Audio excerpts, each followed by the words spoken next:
ನಮಸ್ಕಾರ ಸ್ನೇಹಿತರೆ, ತಮಗೆಲ್ಲರಿಗೂ ಮಹಿಮಾ ಯೂಟ್ಯೂಬ್ ಚಾನೆಲ್ಗೆ ಆತ್ಮೀಯ ಸ್ವಾಗತ. ನಾನು ನಿಮ್ಮ ಮರಿಸ್ವಾಮಿ ಉಮಲುಟಿ. ಸ್ನೇಹಿತರೆ, ವಿಡಿಯೋನ ನೋಡ್ತಕ್ಕಂಥ ಎಲ್ಲ ನನ್ನ ಸ್ಪರ್ಧಾ ಮಿತ್ರರಿಗೆ ಮಕರ ಸಂಕ್ರಾಂತಿ ಹಬ್ಬದ ಹಾರ್ದಿಕ ಶುಭಾಶಯಗಳು. ಸ್ನೇಹಿತರೆ, ಇವತ್ತು ನಾನು ತುಂಬಾ ಪ್ರಮುಖವಾಗಿರ್ತಕ್ಕಂಥ ಕ್ವಶನ್ ಪೇಪರ್ನ ಬಿಡಿಸ್ತಾ ಇದ್ದೀನಿ. ಅದು ಮೊನ್ನೆ ತಾನೇ ನಡೆದಿರ್ತಕ್ಕಂಥ 13/1/2024 ನಡೆದಿರ್ತಕ್ಕಂಥ ಕೆಸೆಟ್ ಪ್ರಶ್ನೆ ಪತ್ರಿಕೆಯಲ್ಲಿನ ಮಾನಸಿಕ ಸಾಮರ್ಥ್ಯದ ಕ್ವಶನ್ಗಳನ್ನು ಬಿಡಿಸ್ತಾ ಹೋಗ್ತೀನಿ. ಈ ಒಂದು ತರಗತಿಯನ್ನು ಪ್ರಾರಂಭ ಮಾಡೋದಕ್ಕಿಂತ ಮುಂಚೆ ಶುಭಾಶಯಗಳು ಬರ್ತಾ ಇದ್ದು. ಮಕರ ಸಂಕ್ರಾಂತಿ ಹಾರ್ದಿಕ ಶುಭಾಶಯಗಳು. ಸೂರ್ಯನು ಪಥ ಬದಲಾಯಿಸುವ ಸಮಯ, ನಿಮ್ಮಲ್ಲಿ ಚೈತನ್ಯ ತುಂಬತಕ್ಕಂಥ ಸಮಯ ಮತ್ತು ಮಾಗಿಯ ಚಳಿ ಮಾಯವಾಗುವ ಸಮಯ. ಎಲ್ಲವೂ ಹೌದು. ಸೂರ್ಯನ ಪಥ ಬದಲಾಯಿಸುವ ಸಮಯ ಅಂತ ಹೇಳಿದ್ರೆ ಇದೇ ತಿಂಗಳು ನಿಮ್ಮ ಜೀವನದ ದಾರಿ, ನಿಮ್ಮ ಜೀವನದ ಪಥ ಬದಲಾಗ್ತಕ್ಕಂಥ ಸಮಯ. ಯಾಕೆ? PC ಎಕ್ಸಾಮ್ಗಳಿದ್ದಾವೆ, ಆಗೋಗಿದ್ದಾವೆ ಕೂಡ ಜನವರಿ ತಿಂಗಳಲ್ಲಿ. ನೆಕ್ಸ್ಟ್ ಮತ್ತೆ PC ಎಕ್ಸಾಮ್ಗಳು ಬರ್ತಾ ಇದ್ದಾವೆ, PSI ಎಕ್ಸಾಮ್ಗಳು ಇದ್ದಾವೆ, CTA ಎಕ್ಸಾಮ್ಗಳಿದ್ದಾವೆ. ಈ ರೀತಿಯಾಗಿ ಹಲವಾರು ಇಲಾಖೆಗಳಲ್ಲಿ ಎಕ್ಸಾಮ್ಗಳು ನಡೀತಾ ಇದ್ದಾವೆ. ಇದರಲ್ಲಿ ಯಾವುದಾದ್ರೂ ಒಂದು ಹುದ್ದೆಯನ್ನು ಅಥವಾ ಎಲ್ಲ ಹುದ್ದೆಗಳನ್ನು ಪಡೆದುಕೊಂಡ್ರೆ ನಿಮ್ಮ ಜೀವನದ ಹಾದಿ ಸೂರ್ಯನ ತರ ಹಿಂಗ ಬದಲಾಗ್ತಕ್ಕಂಥದ್ದು.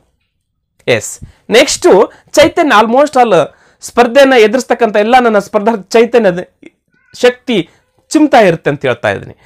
ಇನ್ನೊಂದು ಮಾಗಿಯ ಚಳಿ ಮಾಯವಾಗ್ತಕ್ಕಂಥ ಸಮಯ ಅಂದಾಗ ಈ ಕ್ವಶನ್ ಪೇಪರ್ ನೋಡಿದಾಗ ಮಾಗಿಯ ಚಳಿ ಆಟೋಮೆಟಿಕ್ ಆಗಿ ಮಾಯ ಆಗಿಬಿಡುತ್ತೆ. ಚಳಿ ಆಗ್ತಕ್ಕಂಥ ದೇಹ ನಡಗಲಿಕ್ಕೆ ಸ್ಟಾರ್ಟ್ ಆಗುತ್ತೆ, ಬೆವರ್ಲಿಕ್ಕೆ ಸ್ಟಾರ್ಟ್ ಆಗುತ್ತೆ. ಆ ರೀತಿಯಾದ ಕ್ವಶನ್ ಪೇಪರ್.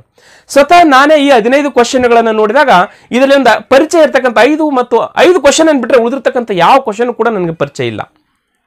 ಹೌದಾ? ಆ ರೀತಿಯಾಗಿರ್ತಕ್ಕಂಥ ಕ್ವಶನ್ಗಳನ್ನ ಯಾವ ರೀತಿ ಬಿಡಿಸಬೇಕು, ಇದು ಕೇವಲ ಕೆಲವೇ ನಿಮಿಷಗಳಲ್ಲಿ ಬಿಡಿಸ್ಲಿಕ್ಕೆ ಸಾಧ್ಯವಾಗದೇ ಇರತಕ್ಕಂಥ ಕೆಲವೊಂದಿಷ್ಟು ಕ್ವಶನ್ಗಳು ಇಲ್ಲಿ ನಾನು ಬಿಡಿಸ್ಕೊಡ್ತಾ ಇದ್ದೀನಿ ನಿಮಗೆ. ಇದು ನನ್ನ ಪ್ರಕಾರ ಸರಿ ಅಥವಾ ಸರಿಯಾಗಿರ್ತಕ್ಕಂಥ ಉತ್ತರಗಳನ್ನ ಕೊಡ್ಲಿಕ್ಕೆ ಪ್ರಯತ್ನ ಮಾಡ್ತಾ ಇದ್ದೀನಿ. ಕೆಲವೊಂದಿಷ್ಟು ತಪ್ಪಿರ್ಬೋದು, ಅವುಗಳಲ್ಲಿ ಏನಾದರೂ ತಪ್ಪುಗಳಿದ್ರೆ ಅಥವಾ ನನ್ನನ್ನೇನು ಕರೆಕ್ಷನ್ ಮಾಡ್ತಿದ್ರೆ ಕೊನೆಗೆ ನನ್ನನ್ನು ವಾಟ್ಸಪ್ ನಂಬರ್ ಕೊಡ್ತಾ ಇದ್ದೀನಿ ಸ್ನೇಹಿತರೆ. ಅಲ್ಲಿ ನೀವು ನನ್ನನ್ನು ತಿದ್ದಬಹುದು. ತಿದ್ದುಕೊಳ್ಳಿಕ್ಕೆ ನಾನು ಯಾವುದೇ ರೀತಿಯ ಸಂಕೋಚ ಇರಲಾರ್ದೆ ನಾನು ಹೇಳ್ಕೊಳ್ತಾ ಇದ್ದೀನಿ. ಯಾಕೆಂದ್ರೆ ಈ ರೀತಿಯ ಕ್ವಶನ್ಗಳು ಬಂದ್ರೆ ಇದು ನನಗೂ ಕೂಡ ಗೊತ್ತೇ ಇಲ್ಲ. ನನಗೆ ಗೊತ್ತೇ ಇರದೆ ಬಂದಾಗ ನಿಮಗೆ ಗೊತ್ತಿರ್ತವೆ. ಆಲ್ಮೋಸ್ಟ್ ಆ ವಿಡಿಯೋ ನೋಡ್ತಕ್ಕಂಥ ಒಬ್ಬೊಬ್ಬ ಸ್ಪರ್ಧಾರ್ಥಿಗೆ ಒಂದೊಂದು ಕ್ವಶನ್ಗಳು ಏನಾದರೂ ಇದ್ರ ಬಗ್ಗೆ ಐಡಿಯಾ ಇತ್ತು ಅಂತ ಹೇಳಿದ್ರೆ ನಾನು ಹೇಳಿದ್ದಕ್ಕಿಂತ ಬಿಟ್ಟು ಇನ್ನೂ ಏನಾದರೂ ಬೇರೆ ರೀತಿಯಾಗಿ ಹೇಳ್ಬೋದು ಅಂತ ಅನ್ಕೊಂಡಾಗ ನೀವು ನನ್ನ ವಾಟ್ಸಪ್ ನಂಬರ್ ಮುಖಾಂತರ ನೀವು ನನ್ನನ್ನು ತಿದ್ದಬಹುದು. ಕ್ಲಿಯರ್? ಇಲ್ಲಿ ಬರ್ತಕ್ಕಂಥ ಇವತ್ತಿನ ತರಗತಿಗಳನ್ನ, ಇಲ್ಲಿ ಬರ್ತಕ್ಕಂಥ 15 ಕ್ವಶನ್ಗಳನ್ನ ನೋಡುವುದಕ್ಕಿಂತ ಮುಂಚೆ ನೀವು ನೋಡ್ತಾ ಇರ್ತೀರ ಸ್ನೇಹಿತರೆ. ನೋಡ್ತಾ ಈ ವಿಷಯನ ನಿಮ್ಮ ಸ್ನೇಹಿತರೊಂದಿಗೆ ಹಂಚಿಕೊಳ್ಳ್ರಿ. ಇವತ್ತು ಸಂಕ್ರಾಂತಿ ಹಬ್ಬ ಇದೆ, ಅದರ ಜೊತೆಗೆ ನನ್ನ ವಿಡಿಯೋನು ಕೂಡ ನಿಮ್ಮ ಸ್ನೇಹಿತರೊಂದಿಗೆ ಹಂಚಿಕೊಳ್ಳ್ರಿ ಅಂತ ಹೇಳ್ತಾಗ ಇವತ್ತಿನ ತರಗತಿಯನ್ನು ಪ್ರಾರಂಭ ಮಾಡೋಣ. Question number 1. ಕೆಳಗಿನ ಯಾವ ಅಂಕಿಗಳು ಸರಣಿಯಲ್ಲಿ ಸೇರುತ್ತವೆ ಸೇರುವುದಿಲ್ಲ? ನೋಡ್ರಿ, ಆನ್ಸರ್ ನಾವು ಸೇರುತ್ತವೆ ಇರ್ತಕ್ಕಂಥದ್ದು ಆನ್ಸರ್ ಮಾಡಬೇಕು ಅಥವಾ ಹಿಂಗೆ ಬಾರಕ್ಕೆ ಮತ್ತೆ ಸೇರುವುದಿಲ್ಲ ಅಂತ ಇದೆ. ಎರಡೂ ಇದೆ. ಸೇರುತ್ತವೆ, ಯಾವ ಸೇರುತ್ತವೆ ಅಂತ ಆನ್ಸರ್ ಮಾಡಬೇಕು ಅಥವಾ ಯಾವ ಸೇರುವುದಿಲ್ಲ ಆನ್ಸರ್ ಮಾಡಬೇಕು. ಸಂಖ್ಯೆಗಳು ಎಷ್ಟಿದೆ? 5. 1 2 3 4 5 ಸಂಖ್ಯೆಗಳು ಇದಾವೆ. 5 ಸಂಖ್ಯೆಗಳು ಯಾವ್ಯಾವ ಸೇರ್ತವೆ ಅಂತ ಆನ್ಸರ್ ಮಾಡಬೇಕು ಅಥವಾ ಯಾವ್ಯಾವ ಸೇರುವುದಿಲ್ಲ ಆನ್ಸರ್ ಮಾಡಬೇಕು. ನೋಡೋಣ. ಈಗ ನೋಡ್ರಿ, 1ನೇ ಸಂಖ್ಯೆಯಲ್ಲಿ ಏನದವ? BCDA. ನೋಡ್ರಿ, ಕ್ಲಾಕ್ ವೈಸ್ ಅಲ್ಫಾಬೆಟ್ಗಳು ಇದಾವೆ. ಕ್ಲಾಕ್ ವೈಸ್ ಅನುಕ್ರಮವಾಗಿರ್ತಕ್ಕಂಥ ಅಲ್ಫಾಬೆಟ್ಗಳು ಇದಾವೆ. ಅನುಕ್ರಮ. B ಆದ್ಮೇಲೆ C ಅದ, C ಆದ್ಮೇಲೆ D ಅದ, D ಆದ್ಮೇಲೆ E ಅದ. ಅನುಕ್ರಮವಾಗಿ ಕ್ಲಾಕ್ ವೈಸ್ ಇದಾವೆ. ಆಯ್ತಾ? ಇದು ನೋಡ್ರಿ, ಇದು ಅದೇ ತರ ಐತಿ, ಬೇರೆ ತರ ಐತಿ. GHIJ. ನೋಡ್ರಿ, ಇದು ಹೆಂಗದ?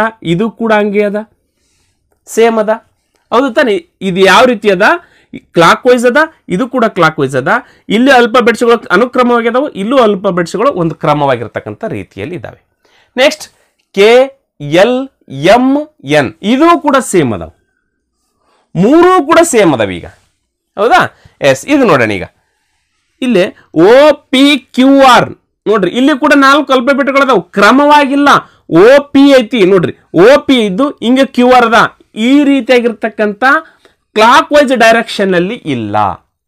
ಅನುಕ್ರಮದ ಅಲ್ಲೊಂದು ಇಲ್ಲೊಂದು ಇವೆರಡಿಂಗ ಮತ್ತು ಇವೆರಡದವ. ಹಾಗಾದ್ರೆ ಇವು ಮೂರನ್ನ ಬಿಟ್ಟು ಬೇರೆ ವಿಧಾನದಲ್ಲಿ ಇದು ಐತಿ, ಇದು ಸೇರಂಗಿಲ್ಲ. ಆಯ್ತಾ? ನೆಕ್ಸ್ಟ್ ಇದಕ್ಕೆ ಬರ್ತೀನಿ. TUVW. ನೋಡ್ರಿ, ಇವು ಮೂರು ಯಾವ ರೀತಿ ಅದಾವ? ಇದು ಕೂಡ ಆ ರೀತಿ ಅದಾವ. ಈಗ ಈ 4 ಸಂಖ್ಯೆಗಳು ಸೇರ್ತವೆ. ಈ 4 ಸಂಖ್ಯೆ 1 2 3 4 ಸೇರುತ್ತವೆ. ಆಯ್ಕೆಗಳಲ್ಲಿ ಐತೆ ನೋಡ್ರಿ 1 4 1 2 3 5 ಯಾವ ಸೇರ್ತವೆ ನೋಡೋಣ. ಇಲ್ಲ 1 ಮತ್ತು 3 ಇಲ್ಲ, ನಮಗೆ ಸೇರ್ತವೆ ಯಾವ 1 2 5 1 2 3 5 1 2 3 5 ಇಲ್ಲವೇ ಇಲ್ಲ. ಹಾಗಾದ್ರೆ ಸೇರ್ತವೆ, ತೆಗೆದು ಬಿಡ್ಬೇಕೀಗ. ಯಾವುದು ಸೇರುವುದಿಲ್ಲ ಅಂತಂದ್ರೆ ಇವು 4 ಬಿಟ್ರೆ ಉಳಿದಿರ್ತಕ್ಕಂಥದ್ದು 4 ಮಾತ್ರ ಸೇರುವುದಿಲ್ಲ. ಈ 5ರಲ್ಲಿ ಈ 4 ಬಿಟ್ಟು ಇದು ಸಪರೇಟ್ ಅದ, ಅದಕ್ಕೋಸ್ಕರ 4 ಮಾತ್ರ. ಎಸ್, ಆಯ್ಕೆ ಡಿ ಇದೆಯಲ್ಲ, 4 ಮಾತ್ರ ಸೇರುವುದಿಲ್ಲ, ರೈಟ್ ಆನ್ಸರ್ ಆಗುತ್ತೆ. Clear? Yes. Next question 2. X ಸ್ವೀಕರಿಸಿದ ಒಟ್ಟು ಮೊತ್ತದಲ್ಲಿ 20% ಖರೀದಿಗಳಿಗೆ ಮತ್ತು ಉಳಿದ 5% ಸಾರಿಗೆಗೆ ಮಾಡಲಾಗಿದೆ. ಅವನ ಹತ್ರ 1520 ಉಳಿದಿದ್ರೆ ಅವನ ಆರಂಭಿಕ ಮೊತ್ತ ಎಷ್ಟು? ನೋಡ್ರಿ, ಅವನ ಹತ್ರ ಆರಂಭಿಕ ಮೊತ್ತ ಅದ, ಅದ್ರಲ್ಲಿ ಏನ್ ಮಾಡ್ತಾನೆ, 20% ಖರೀದಿ, ಏನೋ ಒಂದು ಖರೀದಿ ಮಾಡ್ತಾನೆ, ಮತ್ತೆ ಉಳಿಯುತ್ತೆ. ಅದ್ರಲ್ಲಿ ಉಳಿದಿರ್ತಕ್ಕಂಥದ್ದಲ್ಲಿ 5% ಸಾರಿಗೆಗೆ, ಏನೋ ಒಂದು ಟ್ರಾನ್ಸ್ಪೋರ್ಟ್, ಎಲ್ಲಿದ್ದೆಲ್ಲಿಗೆ ಹೋಗ್ತಾನೆ, ಟಿಕೆಟ್ ಹರಿಸ್ಬಿಡ್ತಾನೆ, ಅಲ್ಲಿ ಕ್ಲಿಯರ್ ಆಯ್ತು 5%. ಇದಾದ್ಮೇಲೆ ಅವನ ಹತ್ರ 1520 ರೂಪಾಯಿ ಉಳಿಯುತ್ತೆ. ಹಾಗಾದ್ರೆ ಮೊದಲು ಎಷ್ಟಿತ್ತು ಅಂತ ಕ್ವಶನ್ ಕೇಳಿದ್ದಾರೆ. ಎಸ್, ನಾವು ಮೊದಲು ನಮ್ಮ ಹತ್ರ 100 ರೂಪಾಯಿ ಇತ್ತು ಅಂತ ಇಟ್ಕೊಳ್ಳಿ, 100 ರೂಪಾಯಿ ಇತ್ತು. ಇಲ್ಲಿ 20% ಖರೀದಿಗೆ ಯೂಸ್ ಮಾಡಿದಾನೆ, ಏನೋ ಖರೀದಿ ಮಾಡಿದಾನೆ, ಅವನಷ್ಟು ಎಷ್ಟು ರೂಪಾಯಿ ಉಳಿತು? 80 ರೂಪಾಯಿ ಉಳಿತು. ಹೌದಾ? 100 ರೂಪಾಯಿ ಇತ್ತು, ಅದರಲ್ಲಿ 20 ರೂಪಾಯಿ ಖರೀದಿ ಮಾಡಿದಾನೆ. 20% ಅಂದ್ರೆ 20 ರೂಪಾಯಿ ಏನೋ ಕೊಟ್ಟು ಖರೀದಿ ಮಾಡಿದಾನೆ, ಅವನ ಹತ್ರ ಎಷ್ಟು ಉಳಿತು? 80 ರೂಪಾಯಿ ಉಳಿತು. ಈ 80 ರೂಪಾಯಿದಲ್ಲಿ 5% ಏನ್ ಮಾಡ್ತಾನಂತೆ, ಟ್ರಾನ್ಸ್ಪೋರ್ಟ್ಗೆ ಯೂಸ್ ಮಾಡ್ತಾನಂತೆ. ಉಳಿದಿರ್ತಕ್ಕಂಥದ್ದು 80 ರೂಪಾಯಿ. ಇದರಲ್ಲಿ 5% ಅಂದ್ರೆ 5/100. ಎಷ್ಟು ಖರ್ಚು ಮಾಡ್ತಾನೆ ನೋಡ್ರಿ, ಇದೊಂದು 0 ಕ್ಯಾನ್ಸಲ್, ಇದೊಂದು 0 ಕ್ಯಾನ್ಸಲ್, 5 1 5 2 2 1 2 4 ಟ್ರಾನ್ಸ್ಪೋರ್ಟ್ಗೆ ಎಷ್ಟು ಖರ್ಚು ಮಾಡಿದ? 4 ರೂಪಾಯಿ ಖರ್ಚು ಮಾಡಿದ. ಎಷ್ಟು ರೂಪಾಯಿ ಇತ್ತು ಅವನ ಹತ್ರ? 80 ರೂಪಾಯಿ ಇತ್ತು. 80 ರೂಪಾಯಿ ಇದ್ದದನ್ನ ನೋಡ್ರಿ, 80 ರೂಪಾಯಿ ಇತ್ತು, 4 ರೂಪಾಯಿ ಖರ್ಚು ಮಾಡಿದ, ಎಷ್ಟು ರೂಪಾಯಿ ಉಳಿತು? 76 ರೂಪಾಯಿ ಉಳಿತು. ನೋಡ್ರಿ, ಇದು ಮೇನ್. ನಮಗೆ ಎಷ್ಟು ರೂಪಾಯಿ ಉಳಿತು? ನಮಗೆ 76 ರೂಪಾಯಿ ಉಳಿತು. 76 ರೂಪಾಯಿ ಉಳಿದಾಗ ಅವನು ಮೊದಲು ಎಷ್ಟಿತ್ತು? ಆರಂಭಿಕ ಮೊತ್ತ ಎಷ್ಟಿತ್ತು? 100 ರೂಪಾಯಿ ಇತ್ತು. ನೋಡ್ರಿ, ಅದನ್ನ ಕೆಳಗೆ ಹಚ್ಕೊಳ್ಬೇಕು. 76 ರೂಪಾಯಿ ಉಳಿದಾಗ ಆರಂಭಿಕ ಮೊತ್ತ 100 ರೂಪಾಯಿ ಇತ್ತು. ಹೌದು ತಾನೆ? 100 20 80 ರೂಪಾಯಿ ಉಳಿತು. 80 5% 4 ರೂಪಾಯಿ ಖರ್ಚು ಮಾಡಿದ, 80 4 ರೂಪಾಯಿ 70 ರೂಪಾಯಿ ಉಳಿತು. ಕ್ಲಿಯರ್? ಇದು ಇಲ್ಲಿ ನೋಡ್ರಿ, 76 ರೂಪಾಯಿ ಉಳಿದಾಗ ಅವನ ಹತ್ರ ಆರಂಭಿಕ ಮೊತ್ತ 100 ರೂಪಾಯಿ ಇತ್ತು. ಹಾಗಾದ್ರೆ ಎಷ್ಟು ಉಳಿದಾರ, ಎಷ್ಟು ಉಳಿದೈತೆ ಅಂತ ಹೇಳಿದ್ರೆ ಅವರು 1520 ಉಳಿದಾಗ, 1520 ಉಳಿದಾಗ ಆರಂಭಿಕ ಮೊತ್ತ ಎಷ್ಟಿತ್ತು ನೋಡ್ರಿ. 76 1 76 152, ಇದು ಒಂದು 0 ನೋಡ್ರಿ. 2 6 12 2 ಕೆಲೆ ಬಂತು 1, 2 14 1 15. ಅದಕ್ಕೋಸ್ಕರ ಡೈರೆಕ್ಟ್ ಆಗಿ ನಾನು 76 1 76 2 20 ಹೊಡೆದಿದ್ದೀನಿ. ಎಸ್, ಉಳಿದಿರ್ತಕ್ಕಂಥದ್ದು 100 × 20. 100 × 20 ಗುಣಾಕಾರ ಮಾಡಿದ್ರೆ ಎಷ್ಟಾಗುತ್ತೆ? 2 1 2, ಇವೆರಡು 0, ಇದು ಒಂದು 0, 3 0. ಹಂಗಂದ್ರೆ ಆರಂಭಿಕ ಮೊತ್ತ ಎಷ್ಟಿತ್ತು ಅವನ ಹತ್ರ? 2000 ರೂಪಾಯಿ ಇತ್ತು. ನೋಡ್ರಿ, ಇಷ್ಟು ಸಿಂಪಲ್. 2000 ರೂಪಾಯಿದಲ್ಲಿ 20% ಅನ್ನ ಅವನು ಏನೋ ಒಂದು ಖರೀದಿ ಮಾಡ್ತಾನೆ, ಉಳಿದಿರ್ತಕ್ಕಂಥದ್ದಲ್ಲಿ 5% ಅನ್ನ ಟ್ರಾನ್ಸ್ಪೋರ್ಟಿಗೆ ಖರ್ಚು ಮಾಡ್ತಾನೆ. ಅವಾಗ ಎಷ್ಟು ಹತ್ರ ಉಳಿತು? ಅವನ ಹತ್ರ 1520 ರೂಪಾಯಿ ಉಳಿಯುತ್ತೆ. ಕ್ಲಿಯರ್? ಗೊತ್ತಾಯ್ತಿದ್ದು? ಎಸ್, ಮುಂದಿನ ಕ್ವಶನ್ಗೆ ಹೋಗೋದಾ? Yes, question number 3. Aman, Biman ಮತ್ತು ಚಿಮನ್ ಅನುಕ್ರಮವಾಗಿ 36,000, 44,000, 28,000 ಹೂಡಿಕೆ ಮಾಡುವ ಮೂಲಕ ಪಾಲುದಾರರಾಗಿರುತ್ತಾರೆ. ಅಮನ್ ಅವರು ಕೆಲಸ ಮಾಡುವ ಪಾಲುದಾರರಾಗಿರುತ್ತಾರೆ ಮತ್ತು ಅವರ ಸೇವೆಗಾಗಿ ಲಾಭದ 4ನೇ 1 ಭಾಗವನ್ನು ಪಡೆಯುತ್ತಾರೆ ಮತ್ತು ಉಳಿದ ಲಾಭವನ್ನ ಅವರ ಹೂಡಿಕೆಗಳ ಅನುಪಾತದಲ್ಲಿ 3ರಲ್ಲಿ ವಿಂಗಡಿಸಲಾಗಿದೆ. ಅಮನ್ 5,400 ನಿವ್ವಳ ಲಾಭವನ್ನ ಪಡೆದರೆ ಚಿಮನ್ ಪಡೆಯುವ ಲಾಭದ ಮೊತ್ತ ಎಷ್ಟು? ನೋಡ್ರಿ, ಪಾರ್ಟ್ನರ್ಶಿಪ್ ಯಾರು ವಿಡಿಯೋಗಳನ್ನು ನೋಡ್ತಾ ಇಲ್ಲ ನೋಡ್ರಿ. ಇದು ಪಾರ್ಟ್ನರ್ಶಿಪ್ ರಿಲೇಟೆಡ್ ಆಗಿರ್ತಕ್ಕಂಥ ಕ್ವಶನ್ ಕೇಳಿದ್ರೆ ಅಮನ್ 30,000 ರೂಪಾಯಿ ಆಗ್ತಾನೆ, ಬಿಮನ್ 44,000 ರೂಪಾಯಿ ಆಗ್ತಾನೆ, ಸಿಮನ್ 28,000 ರೂಪಾಯಿ ಆಗ್ತಾನೆ. ಹೂಡಿಕೆ ಮಾಡ್ಕೊಂಡು ಒಂದು ಬಿಸ್ನೆಸ್ ಸ್ಟಾರ್ಟ್ ಮಾಡ್ತಾರೆ. ಆ ಬಿಸ್ನೆಸ್ ಇವನೇ ಮಾಡ್ತಾ ಇರ್ತಾನೆ, ಕೆಲಸ ಮಾಡ್ತಾನೆ ಇವನು. ಅಮನ್ ಅಂತಕ್ಕಂಥವನು ಡ್ರೈವರ್ ಕಮ್ ಓನರ್ ಅಂತಿರಲ್ಲ, ಎಸ್, ಹಂಗೆ ಇವನು ಹೂಡಿಕೆನೂ ಮಾಡಿದ್ದಾನೆ, ಓನರ್ನೂ ಹೌದು, ಅದರಲ್ಲಿ ಕೆಲಸನೂ ಕೂಡ ಮಾಡ್ತಾನೆ, ಕಾರ್ಮಿಕನೂ ಹೌದು, ಕೆಲಸನೂ ಮಾಡ್ತಾನೆ. ಎಸ್, ಕೆಲಸ ಮಾಡಿದಕ್ಕೋಸ್ಕರ ಬಂದಿರ್ತ ಲಾಭದಲ್ಲಿ 25% ತೆಗೆದುಕೊಂಡ್ಬಿಡ್ತಾನೆ ತನ್ನ ಸೇವೆಗಾಗಿ.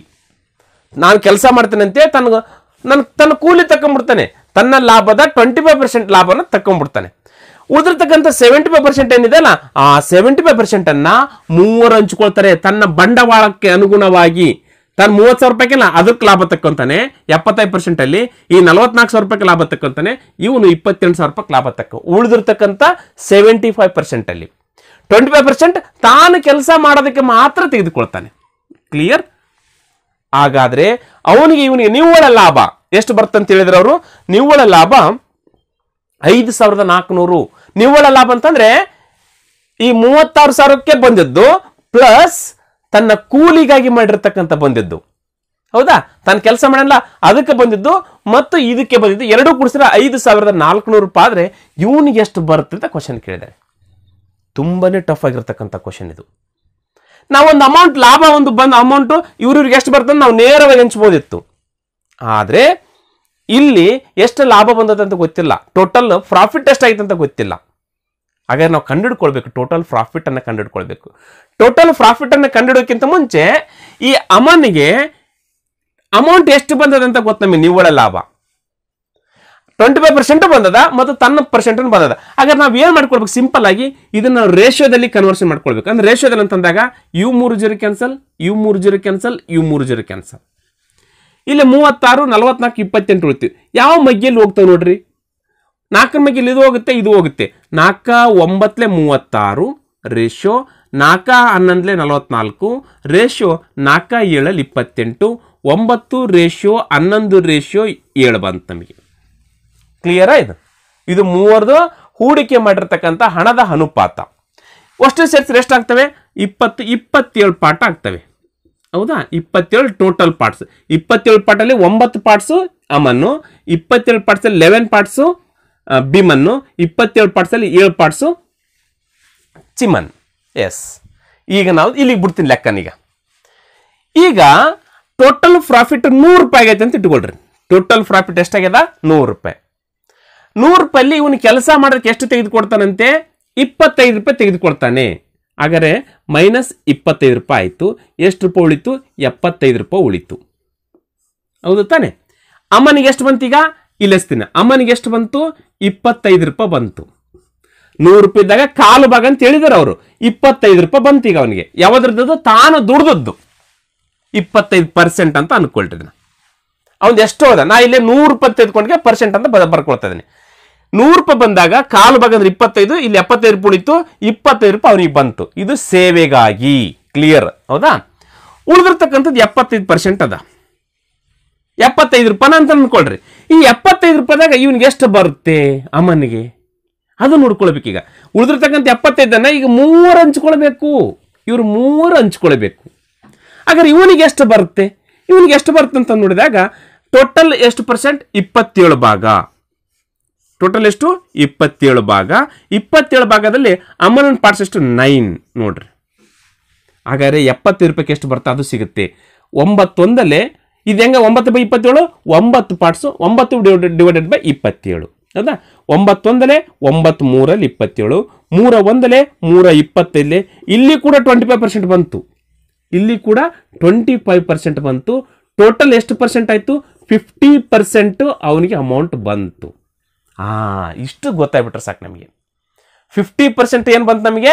ಅವನ ಅಮೌಂಟ್ ಬಂತು. 50% ಅಂದ್ರೆ ಎಷ್ಟು? 50% ಅಂದ್ರೆ ಎಷ್ಟು? 50% ಅಂದ್ರೆ ಎಷ್ಟು? ಅವರೇ ಕೊಟ್ಟಿದ್ದಾರೆ. 50% ಅವನಿಗೆ ಬಂದಲ್ಲ 5,400 ರೂಪಾಯಿ ಬಂದದ. ಸಾಕು ನಮ್ಗೆ ಇಷ್ಟು ಗೊತ್ತಾಗ್ಬಿಟ್ರೆ. 50% ಅಂದ್ರೆ 5,400. ಉಳಿದಿರ್ತಕ್ಕಂಥ ದಿನ ಎಷ್ಟು? ಇನ್ನು 50%, ಅದು ಕೂಡ 5,400. ಕ್ಲಿಯರ್? 50% 5,000, ಇಲ್ಲಿ 50, ಇದು 25%, ಇದು 25% ಬಂತು. ತನ್ನ ಲಾಭದ್ದು, ಇದು ತಾನು ದುಡ್ದದ್ದು ಎಲ್ಲ ಸೇರಿಸಿದ್ರೆ 50% ಆಯ್ತು. 50% ಅಂತ 5,400 ಅವರೇ ಕೊಟ್ಟುಬಿಟ್ಟಿದ್ದಾರೆ. ಹೌದಾ? ಹಾಗಾದ್ರೆ ಉಳಿದಿರ್ತಕ್ಕಂಥದ್ದು 50% ಅಂದ್ರೆ ಅದು ಕೂಡ 5,400. ಟೋಟಲ್ ಪ್ರಾಫಿಟ್ ಎಷ್ಟಾಗಿತ್ತು ಅಂತಂದ್ರೆ ಇವೆರಡೂ ಕೂಡಿಸ್ಕೊಳ್ಬೇಕು. ಇವೆರಡು ಕೂಡಿಸಿದ್ರೆ ಎಷ್ಟಾಗುತ್ತೆ? 10,800 ಟೋಟಲ್ ಪ್ರಾಫಿಟ್. ಇದು ನಾವು ಅದನ್ನ ಕಂಡುಹಿಡ್ಕೊಳ್ಳೋದೇ ಬೇಡ. ಇದು 5,400 ಅಂದ್ರೆ ಇದು ಕೂಡ 5,400. ಇದು ಯಾರ್ಯಾರ್ದು ಇರ್ತಿದ್ದು? ಕೇವಲ ಇವರಿಬ್ರದ್ದು ಮಾತ್ರ, ಬಿ ಮತ್ತು ಸಿದ್ ಮಾತ್ರ. ಇವಂದು ಏದಷ್ಟೇ 5,400. ಇದು ಉಳಿದಿರ್ತಕ್ಕಂಥ 50% ಬಿ ಮತ್ತು ಸಿದ್ ಮಾತ್ರ ಇದೆ. ಕ್ಲಿಯರ್ ಆಯ್ತು? ಇಲ್ಲಿ ತನಕ ಅದು ಕ್ಲಿಯರ್ ಆಯ್ತಾ? ಎಸ್. ಕ್ವಶನ್ ಈಗ ಸಿದ್ ಕೇಳಿದ್ದಾರೆ. ಹೌದಾನೆ? ಸಿದ್ ಕೇಳಿದಾಗ ನಾವು ಇವರಿಬ್ಬರದೇ ಕನ್ಸಿಡರ್ ಮಾಡ್ಕೊಳ್ಬೇಕೀಗ. ಇವ್ರ ಮೂವರ್ದಲ್ಲ, ಇವ್ರ ಮೂವರ್ದು ಕನ್ಸಿಡರ್ ಮಾಡಿದ್ರೆ 10,000 ಟೋಟಲ್ ಪ್ರಾಫಿಟ್ ತೆಗೆದುಕೊಳ್ಬೇಕು ನಾವು. 10,000 ಬೇಡ, ನಾವು ಈಸಿ ಮಾಡ್ಬೇಕಂದ್ರೆ 5,400 ಮಾಡ್ಬೇಕಂದ್ರೆ ಇದು 5,400 ಇವರಿಬ್ಬರದು ಮಾತ್ರ. ಹೌದಾ? ಬಿ ಮತ್ತು ಸಿದ್. ಬಿ ಮತ್ತು ಸಿದ್ ಅಂದ್ರೆ ಕೂಡಿಸಿದ್ರೆ ಎಷ್ಟಾಗುತ್ತೆ ನೋಡ್ರಿ, ಎಷ್ಟು ಪಾರ್ಟ್ ಆಗ್ತವ? 11 1 7 18 ಪಾರ್ಟ್ ಆಗ್ತವೆ. ಸಿದ್ ಕ್ವಶನ್ ಕೇಳಿದ್ರೆ ಸಿದ್ ಅಂದ್ರೆ ಎಷ್ಟದ? ಎಷ್ಟು ಪಾರ್ಟ್ಸ್? 7 ಪಾರ್ಟ್ಸ್. 18ರಲ್ಲಿ 7 ಪಾರ್ಟ್ ನೋಡ್ರಿ. ಸಿದ್ ಎಷ್ಟದ? 18 ಪಾರ್ಟ್ಗಳಲ್ಲಿ 7 ಪಾರ್ಟ್ಸ್ ಸಿದ್ದದ. ಕ್ಲಿಯರಾ? ಹಾಗಾದ್ರೆ ಟೋಟಲ್ ಅಮೌಂಟ್ ಎಷ್ಟದ? 5,400 ಉಳಿದದ. ಈಗ 18 ಒಂದಲೆ 18 3 54 ಮುಂದೆ 2 0. ಹಾಗಾದ್ರೆ 7 3 21. ಸೀದ್ ಪಾರ್ಟ್ ಎಷ್ಟು? ಸೀದ್ ಎಷ್ಟು ಬಂತು? 2,100 ರೂಪಾಯಿ ಸಿಗೆ ಬರಬೇಕಾಗಿರ್ತಕ್ಕಂಥ ಲಾಭದ ಮೊತ್ತ. ನೋಡ್ರಿ, ಇಷ್ಟು ಈಸಿಯಾಗಿ ಮಾಡ್ಕೊಳ್ಬೇಕು ನಾವು. ಈಸಿಯಾಗಿ ಹೇಳ್ತಾ ಇದ್ದೀನಿ, ನಮ್ಗೆ ತಿಳಿಯುವಾಗಿ ಹೇಳ್ತಾ ಇದ್ದೀನಿ. ಇಲ್ಲೇನು ಡೌಟ್ಸ್ ಇಲ್ಲ, ನಿಮಗೆ ಕ್ಲಿಯರ್ ಆಗಿ ಹೇಳಿದ್ದೀನಿ. ಇವನ್ಗೆ ಏನು ಇಡ್ತೀವಿ? 5,100 ನೋಡ್ತೀವಿ. ಒಂದ್ ವೇಳೆ ಬೀದಕ್ಕೆ ಏನಂತ ಇಟ್ಕೊಳ್ರಿ, ಇಲ್ಲಿ 11 ಚಂಬಡಕ್ಕೆ 11 3 33. ಹಾಗಾದ್ರೆ 3,300 ಬಿ ಇದ್ದು ನೋಡ್ರಿ. ಬಿಗೆ 3,300, ಸಿಗೆ 2,100, ಇವನಿಗೆ ಯಾರಿಗೆ? ಎಗೆ. ಎ ಅಂತಂದ್ರೆ ಅಮನ್ಗೆ 5,400. ಯಾಕೆ 5,400? ಅವ್ನು 25% ದುಡ್ದಾನೆ, ಅದ್ರ ಅಮೌಂಟ್ ಇದೆ, ಅದ್ರ ಸಲುವಾಗಿ ಅದು ಜಾಸ್ತಿ ಅದ. ಕ್ಲಿಯರ್? ಇದು ಅರ್ಥ ಆಗಿದೆನಾ? ಎಸ್. Next question 4. ಇಬ್ಬರು ಪುರುಷರು ಮತ್ತು 3 ಹುಡುಗರು 10 ದಿನಗಳಲ್ಲಿ ಒಂದು ಕೆಲಸವನ್ನ ಪೂರ್ಣಗೊಳಿಸಬಲ್ಲರು. ಅದೇ ಕೆಲಸವನ್ನ 2 ಪುರುಷರು ಮತ್ತು 2 ಹುಡುಗರು 8 ದಿನಗಳಲ್ಲಿ ಪೂರ್ಣಗೊಳಿಸಬಹುದು. ಹಾಗಾದ್ರೆ 2 ಪುರುಷರು ಮತ್ತು 1 ಹುಡುಗ ಎಷ್ಟು ದಿನಗಳಲ್ಲಿ ಅದೇ ಕೆಲಸವನ್ನ ಪೂರ್ಣಗೊಳಿಸಬಹುದು? ನೋಡ್ರಿ, ಟೈಮ್ ಅಂಡ್ ವರ್ಕಿಗೆ ರಿಲೇಟೆಡ್ ಆಗಿರ್ತಕ್ಕಂಥ ಕ್ವಶನ್. 2 ಪುರುಷರು ಪ್ಲಸ್ 3 ಹುಡುಗರು ಕೂಡ್ಕೊಂಡು ಕೆಲಸ ಮಾಡಿದ್ರೆ 10 ದಿನದಲ್ಲಿ ಮುಗಿಯುತ್ತೆ. ಅದೇ ಕೆಲಸ ಮಾಡಲಿಕ್ಕೆ 3 ಪುರುಷರು ಮತ್ತು 2 ಹುಡುಗರನ್ನು ಬಿಟ್ಟರೆ 8 ದಿನದಲ್ಲಿ ಆಗುತ್ತೆ. ಕ್ಲಿಯರ್? ಹಾಗಾದ್ರೆ ಕ್ವಶನ್ ಅಲ್ಲಿ ಕೇಳಿದರೆ ಎಷ್ಟು ಜನರಂತೆ? ಹಾಗಾದ್ರೆ 2 ಪುರುಷರು 1 ಹುಡುಗನ ಬಿಟ್ಟರೆ ಅದೇ ಕೆಲಸ ಮಾಡ್ಲಿಕ್ಕೆ ಎಷ್ಟು ದಿನ ಟೈಮ್ ತೆಗೆದುಕೊಳ್ತಾರೆ? ಕೇಳಿ, ತುಂಬಾ ಈಸಿ ಅದ. ಏನ್ ಮಾಡ್ಕೊಳ್ಬೇಕು? ಇಷ್ಟು ಹಚ್ಕೊಂಡಿವ್ಯಾ? ಎಸ್. ಕ್ಯಾನ್ಸಲ್ ಮಾಡ್ಲಿಕ್ಕೆ ಬರ್ತದೆ. 8ಕ್ಕೆ 10ಕ್ಕೆ ಕ್ಯಾನ್ಸಲ್ ಮಾಡ್ಬೇಕು ನಾವು. ಇದ್ರ ಒಳಗಡೆ ಇರತಕ್ಕಂಥದ್ದಕ್ಕಲ್ಲ. 2ರ ಮೇಲೆ ಹೋಗುತ್ತೆ. 2 4 8, 2 5 10 ಮುಗಿತಾ? ಈಗ 2ರಿಂದ ಈ 5ರಿಂದ ಇವೆರಡಕ್ಕೆ ಗುಣಕಾರ, ಈ 4ರಿಂದ ಇವೆರಡಕ್ಕೆ ಗುಣಕಾರ, 5 2 10 ಎಂ ಮೆನ್ ಅಂತ ಅರ್ಥ, ಪ್ಲಸ್ 5 3 15 ಬಿ ಬಾಯ್ಸ್ ಅಂತ ಅರ್ಥ, is equal to 4 3 12 M plus 4 2 8 B. ಈಗ ಬಿ ಇರೋದ್ರ ಒತ್ತಟಿಗೆ ಅಂದ್ರೆ ಬಾಯ್ಸ್ ಒತ್ತಟಿಗೆ ಮೆನ್ಸ್ ಒತ್ತಟಿಗೆ ಹಚ್ಕೊಂಡ್ಬಿಡಿ. ಹುಡುಗರನ್ನ ಒತ್ತಟಿಗೆ ಪುರುಷರನ್ನ ಒತ್ತಟಿಗೆ. ಈಗ ನಾನು ಮೆನ್ ಆ ಕಡೆ ಹೋಯ್ತೀನಿ, ಯಾಕಂತಂದ್ರೆ ಪ್ಲಸ್ ಅದ, ಇಲ್ಲಿ ಮೈನಸ್ ಅದ. ಇದು ಪ್ಲಸ್ 12 ಅದಲ್ಲ, ಈ ಕಡೆ ಮೈನಸ್ ಆಗ್ಬಿಡುತ್ತೆ, ನಿಮ್ಗೆ ಕನ್ಫ್ಯೂಷನ್ ಆಗುತ್ತೆ. ಅದಕ್ಕೋಸ್ಕರ ಈ 15 ಬಿ ಈ ಕಡೆ ಹಚ್ಕೊಳ್ತೀನಿ, ತೊಂದರೆ ಇಲ್ಲ.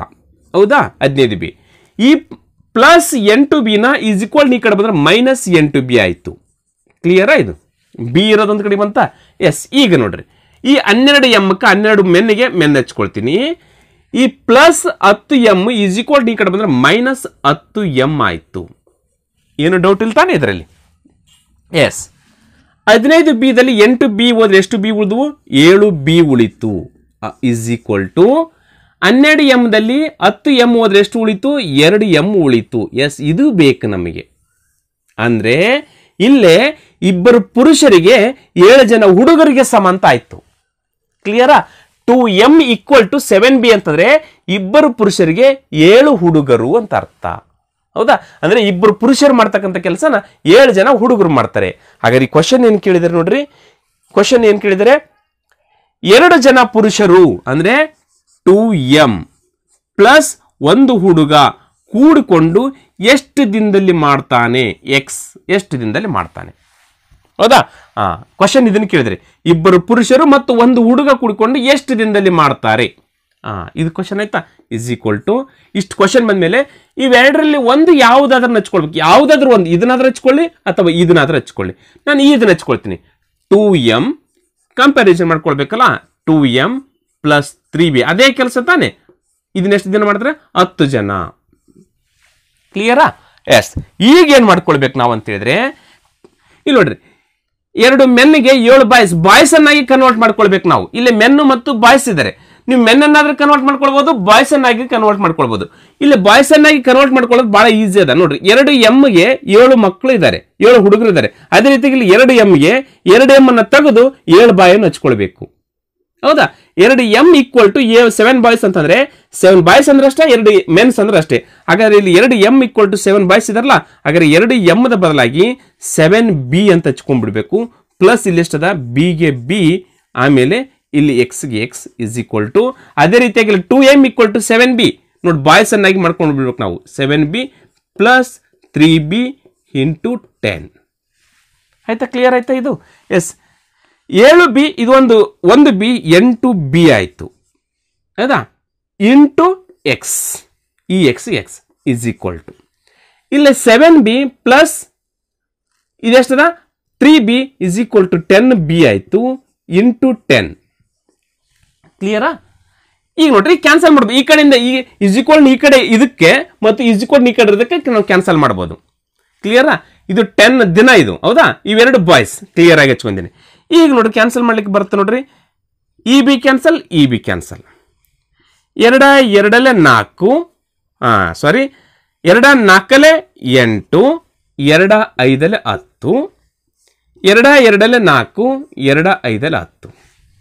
ಇಲ್ಲೇನು ಉಳಿತು? 2x, x into X, x into 2x is equal to 25 ಉಳಿತು. 5 5 25. ನಮಗೆ ಬೇಕಾದ್ರೆ x ದಿನ ಇಸ್ ಈಕ್ವಲ್ ಟು 25. ಇದು ಗುಣಾಕಾರ ಇದ್ರೆ ಈ ಕಡೆ ಬಂದ್ರೆ ಭಾಗಾಕಾರ ಆಗುತ್ತೆ. ಇದಕ್ಕೆ ಇದು ಕ್ಯಾನ್ಸಲ್ ಮಾಡಿದ್ರೆ 2 1 2, 2 2 4, 1 ಉಳಿತು. ಪಾಯಿಂಟ್ ಕೊಟ್ಟಿವಿ, 10 ಆಗುತ್ತೆ. 2 ಮಗೆ 10 ಅಂದ್ರೆ 2 5 10, 12.5 ದಿನ, 12ವರೆ ದಿನದಲ್ಲಿ ಯಾರ್ಯಾರು ಇಬ್ಬರು ಪುರುಷರು ಮತ್ತು ಒಂದು ಹುಡುಗ ಕುಡ್ಕೊಂಡು ಅದೇ ಕೆಲಸವನ್ನು 12.5 ದಿನದಲ್ಲಿ ಕೆಲಸ ಮಾಡ್ತಾರೆ ನೋಡ್ರಿ. ಈ ರೀತಿಯಾಗಿ ಮಾಡ್ಕೊಳ್ಬೇಕು. ಇದು 1 ಸೆಕೆಂಡಲ್ಲಿ ಹೆಂಗ್ ಮಾಡ್ತಿರೋ ಗೊತ್ತಿಲ್ಲ ನನಗೆ. ಈ ತರ ಏನು ಟ್ರಿಕ್ಸ್ ಏನಾದ್ರು ಇದ್ರೆ ಸರ್ 2 ಸೆಕೆಂಡ್ ಒಳಗಡೆ ಉತ್ತರ ಗೊತ್ತಾಗುತ್ತೆ. ಎಲ್ಲಾ ಸ್ಟೆಪ್ಸ್ ಹಚ್ಕೊಂಡ್ರೆ ನಿಮ್ಗೆ ಈಸಿಯಾಗಿ ಬಿಡಿಸ್ಬೋದು. ಕೆಲವೊಂದಿಷ್ಟು ಸಮಯಾವಕಾಶ ಬೇಕಿಲ್ಲಿ. ಕ್ಲಿಯರ್? ಎಸ್. Next question 5. ಒಂದು ಮಲವು 9 ಸಲ ಜಿಗಿಯುವ ಸಮಯದಲ್ಲಿ ನಾಯಿ 4 ಸಲ ಜಿಗಿಯುತ್ತದೆ. ಆದರೆ ನಾಯಿಯ ಜಿಗಿತದ ಉದ್ದ 2.1/3 ಮೀಟರ್. ಹಾಗಿದ್ದರೆ ಮಲದ ಜಿಗಿತದ ಉದ್ದ ಕೇವಲ 1 ಮೀಟರ್. ಮಲವು 16 ಮೀಟರ್ನಷ್ಟು ದೂರವನ್ನ ಮೊದಲು ಪೂರ್ಣಗೊಳಿಸಿದ್ದರೆ ಮಲವನ್ನು ಹಿಡಿಯುವ ಮೊದಲು ನಾಯಿ ಎಷ್ಟು ಸಲ ಜಿಗಿಯಬೇಕಾಗುತ್ತದೆ? ಈ ಕ್ವಶನ್ ಎಲ್ಲಿಯಾದ್ರೂ ಕೇಳಿದ್ರ ನೋಡ್ರಿ, ಆ ರೀತಿಯಾಗಿರ್ತಕ್ಕಂಥ ಕ್ವಶನ್ ಬಂದದ. ಮಲ 9 ಸಲ ಜಿಗಿಯುವಷ್ಟರಲ್ಲಿ ನಾಯಿ 4 ಸಲ ಜಿಗಿಯುತ್ತಂತೆ. ಡಾಗು 4 ಸಲ ಜಿಗಿಯುವಷ್ಟರಲ್ಲಿ ಮಲ ರ್ಯಾಬಿಟ್ ಹೌದಾ ಎಷ್ಟು ಸಲ ಜಿಗಿದಿರುತ್ತೆ? 9 ಸಲ ಜಿಗಿದಿರುತ್ತೆ. ಕಾಣ್ತಾ ಇದ್ದೀನಿ ಇದು.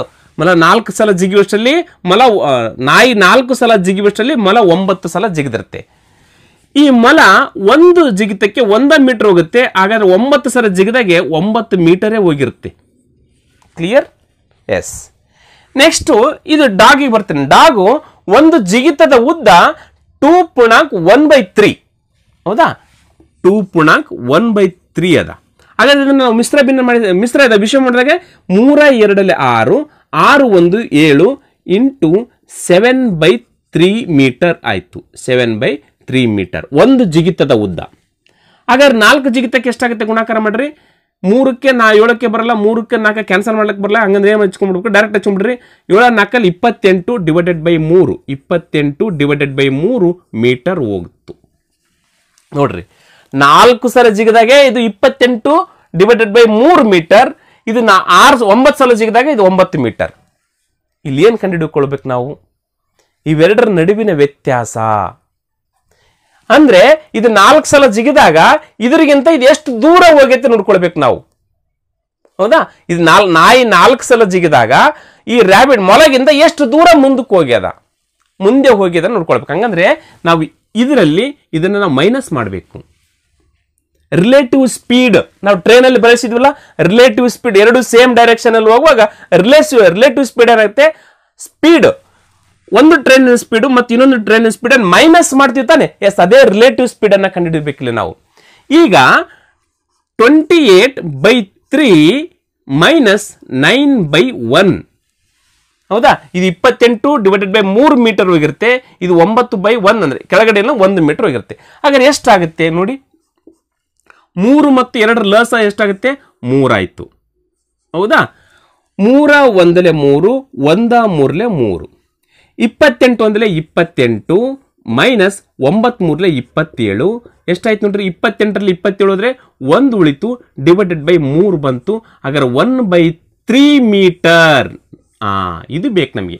ರಿಲೇಟಿವ್ ಸ್ಪೀಡ್ ಏನಾಯ್ತು 1/3 ಮೀಟರ್. ಅಂದ್ರೆ ನಾಯಿ 4 ಸಲ ಜಿಗದಾಗ 1/3 ಮೀಟರ್ನಷ್ಟು ರ್ಯಾಬಿಟ್ಗಿಂತ ಮುಂದಿರುತ್ತೆ. ಕ್ಲಿಯರ್ ಇದು? ಕ್ಲಿಯರ್ ಅರ್ಥ ಆಯ್ತಾ ಇದೆಯಾ? ನಾಯಿ 4 ಸಲ ಜಿಗದಾಗ ಈ ಒಂದು ಮೊಲಗಿಂತ 1/3 ದೂರ ಇರುತ್ತೆ, ಮುಂಚೆ ಇರುತ್ತೆ, ಅಂದ್ರೆ ಮುಂದಕ್ಕೆ ಹೋಗಿರುತ್ತೆ ಅಂತ ಅರ್ಥ. ಅದ್ರದ್ದು ಜಿಗಿತ ಕಡಿಮೆ ಅದ, 1 ಮೀಟರ್ ಅದ. ಇದು 2 ಮೀಟರ್ ಮೇಲೆ ಅದ.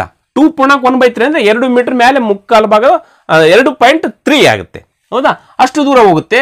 ಹಾಗಾಗಿ 4 ಸಲ ಜಿಗಿದಾಗ ಮೊಲಗಿಂತ 1/3 ದೂರ ಇರುತ್ತೆ. ಇದು ಕ್ಲಿಯರಾ? ಇದು 1/3 ಮೀಟರ್ನಷ್ಟು ದೂರ ಇದ್ದಾಗ ಎಷ್ಟು ಸರಿ ಜಿಗಿದಿರುತ್ತೆ ನಾಯಿ? 4 ಸರಿ ಜಿಗಿದಿರುತ್ತೆ. ಹೌದಾ? ಹಚ್ಕೊಂಡಿದ್ದು ಗೊತ್ತಾಯ್ತಾ? 1/3 ಮೀಟರ್ ಅಷ್ಟು ದೂರ ಇದ್ದಾಗ ನಾಯಿ 4 ಸಲ ನಾಯಿದೆ ಯಾಕೆ ಹಚ್ಕೊಂಡಿನಿ? ಕ್ವಶನ್ ನಾಯಿದೆ ಕೇಳಿದಾರೆ. ಈಗ ಹೇಳಿದಿರ್ತಾನೆ ಅವರು. ನಾಯಿ 16 ಮೀಟರ್ ಅಷ್ಟು ದೂರ ಹೋಗ್ಬೇಕಾದ್ರೆ ಮೊಲ ನಡಿಬೇಕಾದ್ರೆ ಎಷ್ಟು ದೂರ ಹೋಗ್ಬೇಕಂತ ಕ್ವಶನ್, ಎಷ್ಟು ಸಲ ಜಿಗಿಬೇಕಂತ ಕ್ವಶನ್ ಕೇಳಿದಿರ್ತಾನೆ. ಹಾಗಾದ್ರೆ 1/3 ಮೀಟರ್ ಇದ್ದಾಗ ನಾಯಿ 4 ಸಲ ಜಿಗಿಬೇಕು. ಹಾಗಾದ್ರೆ ಎಷ್ಟು ಮೀಟರ್ ದೂರ ಐತಿ? ಈಗ ನಾಯಿಯಿಂದ ಈ ಮೊಲ ಎಷ್ಟು ದೂರ ಐತಿ? 16 ಮೀಟರ್ ದೂರ ಅದ. ಹಾಗಾದ್ರೆ ಎಷ್ಟು ಸಲ ಜಿಗಿಬೇಕು ಅಂತ ಕ್ವಶನ್ ಅದ. ಕ್ಲಿಯರ್? ಹಚ್ಕೊಂಡಿದ್ದು ಗೊತ್ತಾಗ್ತಾ ಇದ್ದೇನೆ ನಿಮಗೆ? ಎಸ್. ಈಗ ಏನ್ ಮಾಡ್ಕೊಳ್ಬೇಕು? ಕ್ರಾಸ್ ಮಲ್ಟಿಪಲ್, ಇದಕ್ಕಿದು ಗುಣಾಕಾರ, ಇದಕ್ಕಿದು ಗುಣಾಕಾರ. 16ಕ್ಕೆ 4ರಿಂದ ಗುಣಾಕಾರ 16 × 4 divided by 1/3 is equal to ಇಲ್ಲಿ ಏನಿರುತ್ತೆ? ಎಕ್ಸ್ ಇರುತ್ತೆ. ಕ್ಲಿಯರ್ ಆಗಿ ಅರ್ಥ ಆಗ್ತಾ ಇದೆನಾ? ಎಸ್. ಈಗ ಇಲ್ಲಿ ನೋಡ್ರಿ, ಈ 3 ಏನಾಗುತ್ತೆ? 1/3 ಇರೋದು ಈ 3 ಮೇಲೆ ಹೋಗಿ ಗುಣಾಕಾರ ಆಗುತ್ತೆ. ಹೌದಾ? 1/3 ಇರೋದು ಈ 3 ಏನಾಗುತ್ತೆ ನೋಡ್ರಿ, ಮೇಲೆ ಹೋಗಿ ಗುಣಾಕಾರ ಆಯ್ತು. ಅಂದ್ರೆ 1/3 ಇರೋದು 3/1 ಆಯ್ತು. ಕೆಳಗಡೆ ಒಂದಿದ್ರೆ ಸಂಬಂಧ ಇಲ್ಲ, ಬಿಟ್ಟು ಬಿಡ್ರಿ, ಇಷ್ಟ ಬಿಟ್ಬಿಡ್ರಿ. ಕ್ಲಿಯರ್ ಆಯ್ತಾ? ಇಲ್ಲಿ ಒಂದು ಸ್ಟೆಪ್ ಅನ್ನ ನಾನು ಕೆಳಗಡೆ ಓದಂತೆಲ್ಲ ಹಚ್ಕೊಳ್ಳೋದು ಬೇಡ ಅಂತ ತಿಳ್ಕೊಂಡು ಇಲ್ಲೇ ಮಾಡ್ತಾ ಇದ್ದೀನಿ. ಏನಿತ್ತು? 1/3 ಇತ್ತು. ಈ 3 ಹೋಗಿ ಮೇಲೆ ಗುಣಾಕಾರ ಆಯ್ತು. ಕೆಳಗಡೆ 1 ಉಳಿತು. ಆ 1 ಕೆಳಗಡೆ 1 ಉಳಿದ್ರೆ ತೆಗೆದು ಬಿಟ್ವಿ. ಈಗ ಎಕ್ಸ್ ಇಸ್ ಈಕ್ವಲ್ ಟು ಎಲ್ಲ ಗುಣಾಕಾರ ಮಾಡ್ರಿ. 16 16 4 3 12 ಇಂಟು 4 3 12 ಎಷ್ಟಾಗುತ್ತೆ? 12 6 72 2 ಕೈಲ ಬಂತು 7. 12 1 12 1 7 19 192 ಸಾರಿ ಜಿಗಿಬೇಕು ಆ ಮಲವನ್ನು ಹಿಡಿಬೇಕಾದ್ರೆ. ಎಕ್ಸ್ ಇಸ್ ಈಕ್ವಲ್ ಟು ಸಿಗ್ತಾ ಇಲ್ಲ ನಿಮಗೆ? ಎಷ್ಟು ಸಾರಿ ಜಿಗಿಬೇಕು? 192 ಸಾರಿ ಜಿಗಿಬೇಕು. ಯಾವುದು? ನಾಯಿದಲ್ಲದೆ 4 ಜಿಗಿತಾ? ಎಸ್. ಇಷ್ಟು ಈಜಿಯಾಗಿ ನಾವು ಮಾಡ್ಕೊಳ್ಬೇಕು. ಇದನ್ನ ಮೊದಲು ನೋಡಿದ ತಕ್ಷಣ ಇದು ಹೆಂಗ್ ಮಾಡ್ಬೇಕಂತ ಗೊತ್ತಾಗ್ಲಿಲ್ಲ ನನಗಂತರು. ಹೌದಾ? ಆದರೂ ಕೂಡ ಹಿಂಗ್ ಮಾಡೋಣ ಹಿಂಗ್ ಮಾಡೋಣ ಅಂತ ರಿಲೇಟಿವ್ ಸ್ಪೀಡ್ ಕಂಡುಹಿಡ್ಕೊಂಡು ಆಮೇಲೆ ಸಿಂಪಲ್ ಆಗಿರ್ತಕ್ಕಂಥ ವೇದಲ್ಲಿ ಈ ಒಂದು ಉತ್ತರವನ್ನು ಕಂಡಿದ್ದೀನಿ. ಆಯ್ಕೆಯಲ್ಲಿ 192 ಸರಿ ಅಂತ ಇದೆನಾ? ಎಸ್. 190 ಆಯ್ಕೆ ಬಿ ಇಸ್ ರೈಟ್ ಆನ್ಸರ್ ಆಗುತ್ತೆ. ಕ್ಲಿಯರ್? ಎಸ್. ಮುಂದಿನ ಕ್ವಶನ್ 6. ಈ ಕೆಳಗಿನ ಪ್ರಶ್ನೆಗಳಲ್ಲಿ 3 ಹೇಳಿಕೆಗಳನ್ನು ನೀಡಲಾಗಿದೆ. ನಂತರ 4 ತೀರ್ಮಾನಗಳನ್ನು ನೀಡಲಾಗಿದೆ. ತೀರ್ಮಾನಗಳನ್ನು ಓದಿದ ನಂತರ ನೀಡಿದ ತೀರ್ಮಾನಗಳು ತಾರ್ಕಿಕವಾಗಿ ನಿಜವೇ ಅಥವಾ ಇಲ್ಲವೇ ಎಂಬುದನ್ನು ನಿರ್ಧರಿಸಿ. ನೋಡ್ರಿ, ಹೇಳಿಕೆಗಳನ್ನು ಕೊಟ್ಟಿದ್ದಾನೆ 3 ಹೇಳಿಕೆಗಳು. ಆ ಹೇಳಿಕೆಗೆ ಪ್ರಕಾರ ನಾವು ತೀರ್ಮಾನಗಳನ್ನು ಕನ್ಸಿಡರ್ ಮಾಡ್ಕೊಳ್ಬೇಕು. ಸತ್ಯನೋ ಸುಳ್ಳು ಅಂತಕ್ಕಂಥ. ಎಸ್. ಮೊದಲು ಹೇಳಿಕೆಗಳನ್ನು ನೋಡ್ಕೊಳ್ಳೋಣ. ಏನದ ಮೊದಲನೇ ಹೇಳಿಕೆ? ಎಲ್ಲಾ ಮರಗಳು ಬೆಟ್ಟಗಳೇ. ಎಲ್ಲಾ ಮರಗಳು ಬೆಟ್ಟಗಳಂದ್ರಾಗ ಬೆಟ್ಟದ ಒಳಗಡೆ ಮರಗಳು ಬಂದ್ಬಿಟ್ಟು. ಹೌದಾ? ಎಲ್ಲಾ ಮರಗಳು ಈ ಎಲ್ಲಾ ಮರಗಳು ಬೆಟ್ಟಗಳು. ಹೌದಾ? ಅಂದ್ರೆ ಬೆಟ್ಟಗಳ ಒಳಗಡೆನೆ ಮರಗಳು ಬಂದ್ಬಿಟ್ಟು. ಕ್ಲಿಯರಾ ಇದು? ಎಸ್. ಸೆಕೆಂಡ್ ಸ್ಟೇಟ್ಮೆಂಟ್, ಕೆಲವು ಬೆಟ್ಟಗಳು ಪ್ರಾಣಿಗಳು. ನೋಡ್ರಿ, ಬೆಟ್ಟಗಳಿದು ಮರ ಇದು, ಬಟ್ ಮರಕ್ಕೆ ಪ್ರಾಣಿಗೆ ಸಂಬಂಧ ಇಲ್ಲ. ಕೆಲವು ಬೆಟ್ಟಗಳಂತ ಹೇಳಿದ್ದಾರೆ ಅವರು. ಕೆಲವು ಬೆಟ್ಟಗಳು ಪ್ರಾಣಿಗಳು. ನೋಡ್ರಿ, ಇವೇನಿವು ಪ್ರಾಣಿಗಳು, ಮರಕ್ಕೆ ಸಂಬಂಧ ಇಲ್ಲ. ಅವ್ರು ಏನು ಸ್ಟೇಟ್ಮೆಂಟ್ ಅಲ್ಲಿ ಹೇಳಿಲ್ಲ. ಹೌದಾ? ಮರಗಳಿಗೆ ಸಂಬಂಧ ಇಲ್ಲ, ಬಟ್ ಕೆಲವು ಬೆಟ್ಟಗಳು ಪ್ರಾಣಿಗಳು. ಹೌದಾ? ಇಲ್ಲಿ ಬರ್ತಕ್ಕಂಥ ಬೆಟ್ಟಗಳು ಪ್ರಾಣಿಗಳಾಗ್ತವೆ. ಕ್ಲಿಯರಾ ಇದು? ಎಸ್. ಥರ್ಡ್ ಸ್ಟೇಟ್ಮೆಂಟ್, ಎಲ್ಲಾ ಪ್ರಾಣಿಗಳು ಪಕ್ಷಿಗಳು. ನೋಡ್ರಿ, ಎಲ್ಲಾ ಪ್ರಾಣಿಗಳು. ಈ ಎಲ್ಲಾ ಪ್ರಾಣಿಗಳೇನಂತೆ? ಪಕ್ಷಿಗಳಂದಾಗ ಆ ಪ್ರಾಣಿಗಳು ಪಕ್ಷಿಗಳ ಒಳಗಡೆನೆ ಬಂದುಬಿಟ್ಟು. ಇವೇನಿವು? ಪಕ್ಷಿಗಳು. ಇಲ್ಲಿ ಕೂಡ ಮರಗಳಿಗೆ ಪಕ್ಷಿಗಳಿಗೆ ಯಾವುದೇ ಸಂಬಂಧ ಇಲ್ಲ ಅವ್ರು ಹೇಳಿದ್ದಾರೆ. ಬಟ್ ಬೆಟ್ಟಗಳಿಗೆ ಪಕ್ಷಿಗಳಿಗೆ ಸಂಬಂಧದ. ಯಾಕೆ ಸಂಬಂಧ ಅಂತಂದಾಗೆ ಪ್ರಾಣಿಗಳಿಗೆ ಬೆಟ್ಟಗಳಿಗೆ ಸಂಬಂಧ ಇದೆ ಅಂದಮೇಲೆ ಎಲ್ಲಾ ಪ್ರಾಣಿಗಳು ಪಕ್ಷಿಗಳಾದ್ಮೇಲೆ ಪಕ್ಷಿಗಳಿಗೆ ಮತ್ತು ಬೆಟ್ಟಗಳಿಗೆ ಸಂಬಂಧ ಇದೆ. ಹೌದಾ? ಕ್ಲಿಯರ್ ಆಯ್ತಾ ಇದು? ಎಸ್, ಈ ರೀತಿಯಾಗಿರ್ತಕ್ಕಂಥ ಒಂದು ವ್ಯಂಗ್ಯನಕ್ಷ ಹಾಕ್ಬೋದು. ಎಸ್, ಇನ್ನೂ ಒಂದು ಕೂಡ ಹಾಕ್ಬೋದು ನಾವು. ಇನ್ನೂ ಒಂದಂಗ ಎಲ್ಲಾ ಮರಗಳು ಬೆಟ್ಟಗಳು, ಎಲ್ಲಾ ಮರಗಳು ಬೆಟ್ಟಗಳು. ಕ್ಲಿಯರಾ ಇದು? ಆಮೇಲೆ ಎಲ್ಲಾ ಪ್ರಾಣಿಗಳು ಪಕ್ಷಿಗಳು. ಅವರೇ ಹೇಳಿದ್ದಾರೆ ಥರ್ಡ್ ಸ್ಟೇಟ್ಮೆಂಟ್ ಅಲ್ಲಿ ಎಲ್ಲಾ ಪ್ರಾಣಿಗಳು ನೋಡ್ರಿ ಈ ರೀತಿ ಎಲ್ಲಾ ಮರಗಳು ಬೆಟ್ಟಗಳಂದ್ರೆ ನೋಡ್ರಿ ಹಿಂಗ್ ಕೂಡ ಹಾಕೋಬಹುದು ನಾವು. ಎಲ್ಲಾ ಮರಗಳು ಬೆಟ್ಟಗಳು, ಆಮೇಲೆ ಎಲ್ಲಾ ಪ್ರಾಣಿಗಳು ಪಕ್ಷಿಗಳು. ಹೌದಾ? ಕಾಣ್ತಾ ಕ್ಲಿಯರ್ ಆಗಿ ಗೊತ್ತಾಗ್ತಾ ಇದ್ದೀರಾ? ಇನ್ನೊಂದ್ಸರಿ ಹಾಕ್ಲಿ ಅದನ್ನ ತೆಗೆದು ನಿಮ್ಗೆ ಈಸಿಯಾಗಿ ಈ ರೀತಿ ಕೂಡ ಬರ್ಬೋದು. ಬಟ್ ಆ ಸ್ಟೇಟ್ಮೆಂಟ್ ಅಲ್ಲಿ ಇಲ್ಲದು, ನಾವು ಆ ರೀತಿನೂ ಮಾಡ್ಬೋದಲ್ಲ ಅಂತೇಳಿ. ನೋಡ್ರಿ, ಇವು ಮರ, ಈ ಎಲ್ಲಾ ಮರಗಳು ಬೆಟ್ಟಗಳು. ಹೌದಾ? ಇವೇನಿವು ಮರ, ಇವೇನು ಬೆಟ್ಟ. ಥರ್ಡ್ ಸ್ಟೇಟ್ಮೆಂಟ್ ಇಲ್ಲಿ ಏನಂತ ಹೇಳಿದರೆ ಎಲ್ಲಾ ಪ್ರಾಣಿಗಳು ಪಕ್ಷಿಗಳು. ಅದು ಕೂಡ ಹೆಂಗ್ ಬರುತ್ತೆ, ನಾವು ಹಿಂಗೆ ಹಾಕೊಳ್ಬೋದು. ಎಲ್ಲಾ ಪ್ರಾಣಿಗಳು ಪಕ್ಷಿಗಳು. ಇಲ್ಲೇನು ಪ್ರಾಣಿ, ಇದು ಪಕ್ಷಿ. ಹೌದಾ? ಇವೆರಡು ನಡುವೆ ಬಂದಾಗ ಕೆಲವು ಬೆಟ್ಟಗಳು ಪ್ರಾಣಿಗಳು, ಕೆಲವು ಬೆಟ್ಟಗಳು ಪ್ರಾಣಿಗಳಂದಾಗ, ಕೆಲವು ಬೆಟ್ಟಗಳು ಪ್ರಾಣಿಗಳಂದಾಗ ಈ ರೀತಿ ಬಂತು. ಇದೇನಿದು ಪ್ರಾಣಿ. ಹೌದಾ? ಈಗ ಇದಕ್ಕೆ ಬಂದಾಗ ಈ ಆಕೃತಿ ಬಂದಾಗ ಹಿಂಗಾಯ್ತು. ಇದು ಏನಾಯ್ತು, ಪಕ್ಷಿ. ಈ ರೀತಿಯಾಗಿರ್ತಕ್ಕಂಥ ಇನ್ನೂ ಒಂದು ವ್ಯಂಗ್ಯನಕ್ಷ ಕೂಡ ಹಾಕ್ಬೋದು. ಹೌದಾ? ಇಲ್ಲೇನು ಬಂತು, ಎಲ್ಲಾ ಮರಗಳು ಬೆಟ್ಟಗಳು, ಆಮೇಲೆ ಕೆಲವು ಪ್ರಾಣಿಗಳು, ಇಲ್ಲಿ ಬರ್ತಕ್ಕಂಥ ಕೆಲವು ಪ್ರಾಣಿಗಳು ಬೆಟ್ಟಗಳು. ಬಟ್ ಮರಗಳಿಗೆ ಲಿಂಕ್ ಆಯ್ತು ಇಲ್ಲಿ, ಬಟ್ ಆಪ್ಷನ್ ಅಲ್ಲಿ ಇಲ್ಲ. ಅದು ಹೇಳಿಕೆಗಳಲ್ಲಿ ಮರಗಳಿಗೆ ಸಂಬಂಧ ಇಲ್ಲ. ಹೌದಾ? ಅವು ಈ ಕಡೆ ಇರ್ಬೋದು. ಅದಕ್ಕೋಸ್ಕರನೇ ಮರಗಳಿಗೆ ಸಂಬಂಧ ಇಲ್ಲ ಅಂತೇಳಿನೇ ಈ ಒಂದು ವ್ಯಂಗ್ಯನಕ್ಷ ಹಾಕ್ಲಿಕ್ಕೆ ಸಾಧ್ಯ ಇಲ್ಲ. ಅದು ಆದ್ರೂ ಕೂಡ ನಾನು ನೋಡ್ತಾ ಹೋಗ್ತೀನಿ. ಹೌದಾ? ಹಿಂಗೂ ಕೆಲವು ಸರ್ ಹಿಂಗೂ ಮಾಡ್ಬೋದು ಅಂತ ಕಮೆಂಟ್ ಮಾಡ್ತಾರೆ. ಆಮೇಲೆ ಎಸ್, ಇಲ್ಲಿ ಮರಗಳಿಗೆ ಮತ್ತು ಪ್ರಾಣಿಗಳಿಗೆ ಸಂಬಂಧ ಆಗಿಬಿಡುತ್ತೆ ಹಿಂಗ್ ಬಂದರೆ, ಆಗಲ್ಲ. ಹೌದಾ? ನಾವು ಆದ್ರೂ ಕೂಡ ಮಾಡ್ಕೊಳ್ಳೋಣ. ಎಸ್, ಈ ರೀತಿ ಬಂತು. ಆಮೇಲೆ ಎಲ್ಲಾ ಪ್ರಾಣಿಗಳು ಪಕ್ಷಿಗಳು ಆದವು. ಈಗ ತೀರ್ಮಾನಕ್ಕೆ ಬರ್ತೀನಿ. ತೀರ್ಮಾನ ಒಂದಕ್ಕೆ ಬರ್ತೀನಿ. ಒಂದನೇ ತೀರ್ಮಾನ ನೋಡ್ರಿ, ಈಗ ಎರಡು ನೋಡೋಣ, ಎರಡು ವ್ಯಂಗ್ಯನಕ್ಷೆ. ಒಂದನೇ ತೀರ್ಮಾನ ಏನಂತ ಹೇಳಿದರೆ ಕೆಲವು ಪಕ್ಷಿಗಳು ಬೆಟ್ಟಗಳಾಗಿವೆ. ಇದಕ್ಕೆ ಬರ್ತೀನಿ. ಇದಕ್ಕೆ ಕೆಲವು ಪಕ್ಷಿಗಳು ಎಲ್ಲೈತಿ, ಕೆಲವು ಪಕ್ಷಿ. ಎಸ್, ಕೆಲವು ಪಕ್ಷಿಗಳು ಇಲ್ಲದ್ರೆ ಇವು ಬೆಟ್ಟಗಳಾಗಿವೆ. ನೋಡ್ರಿ, ಬೆಟ್ಟ ಇದೆ, ಕೆಲವು ಪಕ್ಷಿ ಬೆಟ್ಟ. ಹಾಗಾದ್ರೆ ಒಂದನೇ ಸ್ಟೇಟ್ಮೆಂಟ್ ಸರಿ. ನಾನು ಇದಕ್ಕೆ ಒಂದೇ ನೋಡ್ತಾ ಇದ್ದೀನಿ, ಇದಕ್ಕಲ್ಲ. ಆಮೇಲೆ ಎರಡನೇ ಸ್ಟೇಟ್ಮೆಂಟಿಗೆ ಬರ್ತೀನಿ, ಎರಡನೇ ತೀರ್ಮಾನಕ್ಕೆ ಬರ್ತೀನಿ. ಕೆಲವು ಪಕ್ಷಿಗಳು ಮರಗಳಾಗಿವೆ, ಕೆಲವು ಪಕ್ಷಿಗಳು ಮರ, ಇಷ್ಟು ಇಲ್ಲದ ಮರ. ಎಸ್, ಎರಡನೇದು ಕೂಡ ಸರಿ. ನೆಕ್ಸ್ಟ್ ಮೂರನೇದಕ್ಕೆ ಬರ್ತೀನಿ. ಇದು ಆಕ್ಚುಲಿ ಮರಕ್ಕೆ ಮತ್ತು ಪ್ರಾಣಿಗೆ ಸಂಬಂಧನೇ ಇಲ್ಲ, ಅವಾಗೆ ತೆಗೆದಾಕ್ತೀನಿ, ನಿಮ್ಗೆ ಗೊತ್ತಾಗಲ್ಲ ಅಂತ ಹೇಳ್ತಾ ಇದ್ದೀನಿ ಅಷ್ಟೇ. ಥರ್ಡ್ ಸ್ಟೇಟ್ಮೆಂಟ್, ಥರ್ಡ್ ತೀರ್ಮಾನಕ್ಕೆ ಕೆಲವು ಪ್ರಾಣಿಗಳು ಮರಗಳಾಗಿವೆ. ನೋಡಿ, ಪ್ರಾಣಿಗಳಿದು, ಮರಗಳಿದು. ಮೂರನೇದು ಕೂಡ ಸರಿ. ಒಂದು ಸರಿ, ಎರಡನೇದು ಸರಿ, ಮೂರನೇದು ಸರಿ.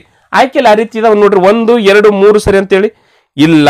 1 ಸರಿ ಅದ, 1 ಮತ್ತು 3 ಸರಿ ಅದ, 1 ಮತ್ತು 4 ಸರಿ ಅದ, 3, 4, 1 ಸರಿ ಅದ. ಕೇವಲ 3 ಅಥವಾ 4 ಮತ್ತು 1 ಸರಿಯಾಗಿದೆ ಅಂತ ಅದ. ಎಸ್, ನೋಡ್ರಿ ಈ ರೀತಿ ಅದ. ಇಲ್ಲಿ 2 ಸರಿಯಾಗಿದೆ ಅಂತ ಬಂತು. ಇಲ್ಲಿ ಆಯ್ಕೆಯಲ್ಲಿ ಇಲ್ಲ, ಇಲ್ಲೇ ತೆಗೆದಾಕ್ಬಿಡಿ. 4ನೇದು ನೋಡ್ತಕ್ಕಂಥ ಅವಶ್ಯಕತೆ ಇಲ್ಲ. ಎಸ್, ನೋಡೋಣ. ಆದ್ರೂ ಕೂಡ ಯಾವ ಪ್ರಾಣಿಯೂ ಮರವಲ್ಲ, ಯಾವ ಪ್ರಾಣಿಯೂ ಮರವಲ್ಲಂತೆ. ಎಸ್, ಇಲ್ಲ, ಕೆಲವೊಂದಿಷ್ಟು ಪ್ರಾಣಿಗಳು ಮರಗಳಾಗಿದ್ದಾವೆ. ಈ ಹೇಳಿಕೆ, ಈ ಒಂದು ವ್ಯಂಗ್ಯನಕ್ಷೆ ನೋಡುವಾಗ ಹಾಗಾದ್ರೆ 3ನೇ 4ನೇ ಹೇಳಿಕೆ ತಪ್ಪಾಯ್ತು. ಕೇವಲ ಈ 3 ಹೇಳಿಕೆಗಳು ಸರಿ ಇದಾವೆ. ಆಯ್ಕೆಯಲ್ಲಿ 1, 2, 3 ಅಂತ ಎಲ್ಲಿ ಇಲ್ಲ. ಅದಕ್ಕೋಸ್ಕರ ಇದನ್ನ ತೆಗೆದು ಬಿಡ್ತೀವಿ ನಾವು. ಇದು ಬರಲ್ಲ, ನಿಮಗೆ ಗೊತ್ತಾಗಲ್ಲ ಅಂತ ಹೇಳ್ತಾ ಇದ್ದೀನಿ. ಎಸ್, ಇದ್ರ ಪ್ರಕಾರ ಬರ್ತೀನಿ ನೋಡ್ರಿ. ಇವಾಗ ಎಕ್ಯುರೇಟ್ ಇದೇ ಬರುತ್ತೆ ಅಂತೇಳಿ. ಎಲ್ಲಾ ಮರಗಳು ಬೆಟ್ಟಗಳು, ಕೆಲವು ಬೆಟ್ಟಗಳು ಪ್ರಾಣಿಗಳು, ಎಲ್ಲಾ ಪ್ರಾಣಿಗಳು ಪಕ್ಷಿಗಳು. ಕ್ಲಿಯರ್? ಎಸ್, ಇದ್ರ ಪ್ರಕಾರ ತೀರ್ಮಾನ ನೋಡ್ತಾ ಹೋಗ್ತೀನಿ. ಕೆಲವು ಪಕ್ಷಿಗಳು ಬೆಟ್ಟಗಳಾಗಿವೆ. ನೋಡ್ರಿ, ಕೆಲವು ಪಕ್ಷಿಗಳು. ಹೌದಾ? ಇಲ್ಲಿ ಬಂತ ಪಕ್ಷಿಗಳು. ಎಸ್, ಬೆಟ್ಟಗಳಾಗಿವೆ. ಎಸ್, 1ನೇ ಸ್ಟೇಟ್ಮೆಂಟ್ ಸರಿ. ಹೌದಾ? ಕೆಲವು ಪಕ್ಷಿಗಳು ಬೆಟ್ಟಗಳಾಗಿದ್ದಾವೆ. ಯಾಕೆ? ಎಲ್ಲಾ ಪ್ರಾಣಿಗಳು ಪಕ್ಷಿಗಳಾದ್ಮೇಲೆ ಮತ್ತು ಪ್ರಾಣಿಗಳಿಗೆ ಬೆಟ್ಟಗಳಿಗೆ ಸಂಬಂಧ ಇದ ಮೇಲೆ ಪಕ್ಷಿಗಳಿಗೆ ಬೆಟ್ಟಗಳಿಗೆ ಸಂಬಂಧ ಇದೆ. ಕ್ಲಿಯರ್? ಎಸ್, ಕೆಲವು ಪಕ್ಷಿಗಳು ಮರಗಳಾಗಿದ್ದಾವೆ. ನೋಡ್ರಿ, ಮರಕ್ಕೆ ಪ್ರಾಣಿಗೂ ಸಂಬಂಧ ಇಲ್ಲ, ಮರಕ್ಕೆ ಪಕ್ಷಿಗೂ ಸಂಬಂಧ ಇಲ್ಲ ಅಂದ್ರೆ ಎರಡನೇ ಸ್ಟೇಟ್ಮೆಂಟ್ ರಾಂಗ್, ತೀರ್ಮಾನ ರಾಂಗ್. ನೆಕ್ಸ್ಟ್ ಮೂರನೇ ತೀರ್ಮಾನ, ಕೆಲವು ಪ್ರಾಣಿಗಳು ಮರಗಳಾಗಿದ್ದಾವೆ, ಕೆಲವು ಪ್ರಾಣಿಗಳಿಗೆ ಮರಗಳು ಅದಕ್ಕೂ ಕೂಡ ಸಂಬಂಧ ಇಲ್ಲ, ಮೂರನೇ ತೀರ್ಮಾನ ಕೂಡ ರಾಂಗ್. ನೆಕ್ಸ್ಟ್, ಯಾವ ಪ್ರಾಣಿಯೂ ಮರವಲ್ಲ. ಹೌದು ತಾನೆ, ಯಾವ ಪ್ರಾಣಿಯೂ ಮರವಲ್ಲ. ನೋಡ್ರಿ, ಯಾವ ಪ್ರಾಣಿಯೂ ಕೂಡ ಮರವಲ್ಲ, ಸರಿ ತಾನೆ ಅವ್ರು ಹೇಳಿದ್ದು. ಮರಗಳಿಗೆ ಪ್ರಾಣಿಗೆ ಸಂಬಂಧನೇ ಇಲ್ಲ, ಹಾಗಾದ್ರೆ ಯಾವ ಪ್ರಾಣಿಯೂ ಮರವಲ್ಲ ಅಂದಾಗೆ ಸರಿ ಆಯ್ತು. ಆಗ ರೈಟ್ ಆನ್ಸರ್ 1 ಮತ್ತು 4 ಕರೆಕ್ಟ್. ಆಯ್ಕೆಲ್ಲಿದೆಯಲ್ಲ 1 ಮತ್ತು 4 ಸರಿಯಾಗಿದೆ, is right answer. Clear. Next question 7. ಕೆಳಗೆ ತೋರಿಸಿರುವ ತ್ರಿಕೋನ, ಚೌಕ, ವೃತ್ತವು ಕ್ರಮವಾಗಿ ನಗರ, ಶ್ರಮಶೀಲ, ವಿದ್ಯಾವಂತ ಜನರನ್ನ ಪ್ರತಿನಿಧಿಸುತ್ತೆ. ನೋಡ್ರಿ, ಒಂದು ಆಕೃತಿ ಕೊಟ್ಟಿದ್ದಾರೆ. ತ್ರಿಕೋನ ನಗರದ ಜನಸಂಖ್ಯೆ, ಈ ಚೌಕ ಶ್ರಮಶೀಲ, ವಿದ್ಯಾವಂತರನ್ನ ಈ ಒಂದು ವೃತ್ತ ಪ್ರತಿನಿಧಿಸುತ್ತೆ. 1 ರಿಂದ 7 ಎಂದು ಗುರುತಿಸಲಾದ ಕ್ಷೇತ್ರಗಳಲ್ಲಿ ಯಾವುದು?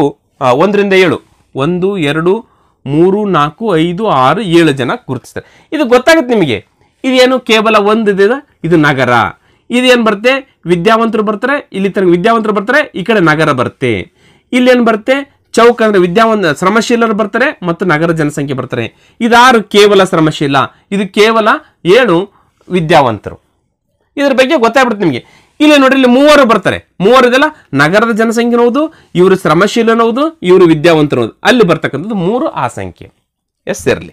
ಕ್ವಶನ್ ಕೇಳಿದೆ, ಯಾವುದು ಕಷ್ಟಪಟ್ಟು ಕೆಲಸ ಮಾಡದ ನಗರ ವಿದ್ಯಾವಂತ ಜನರನ್ನ?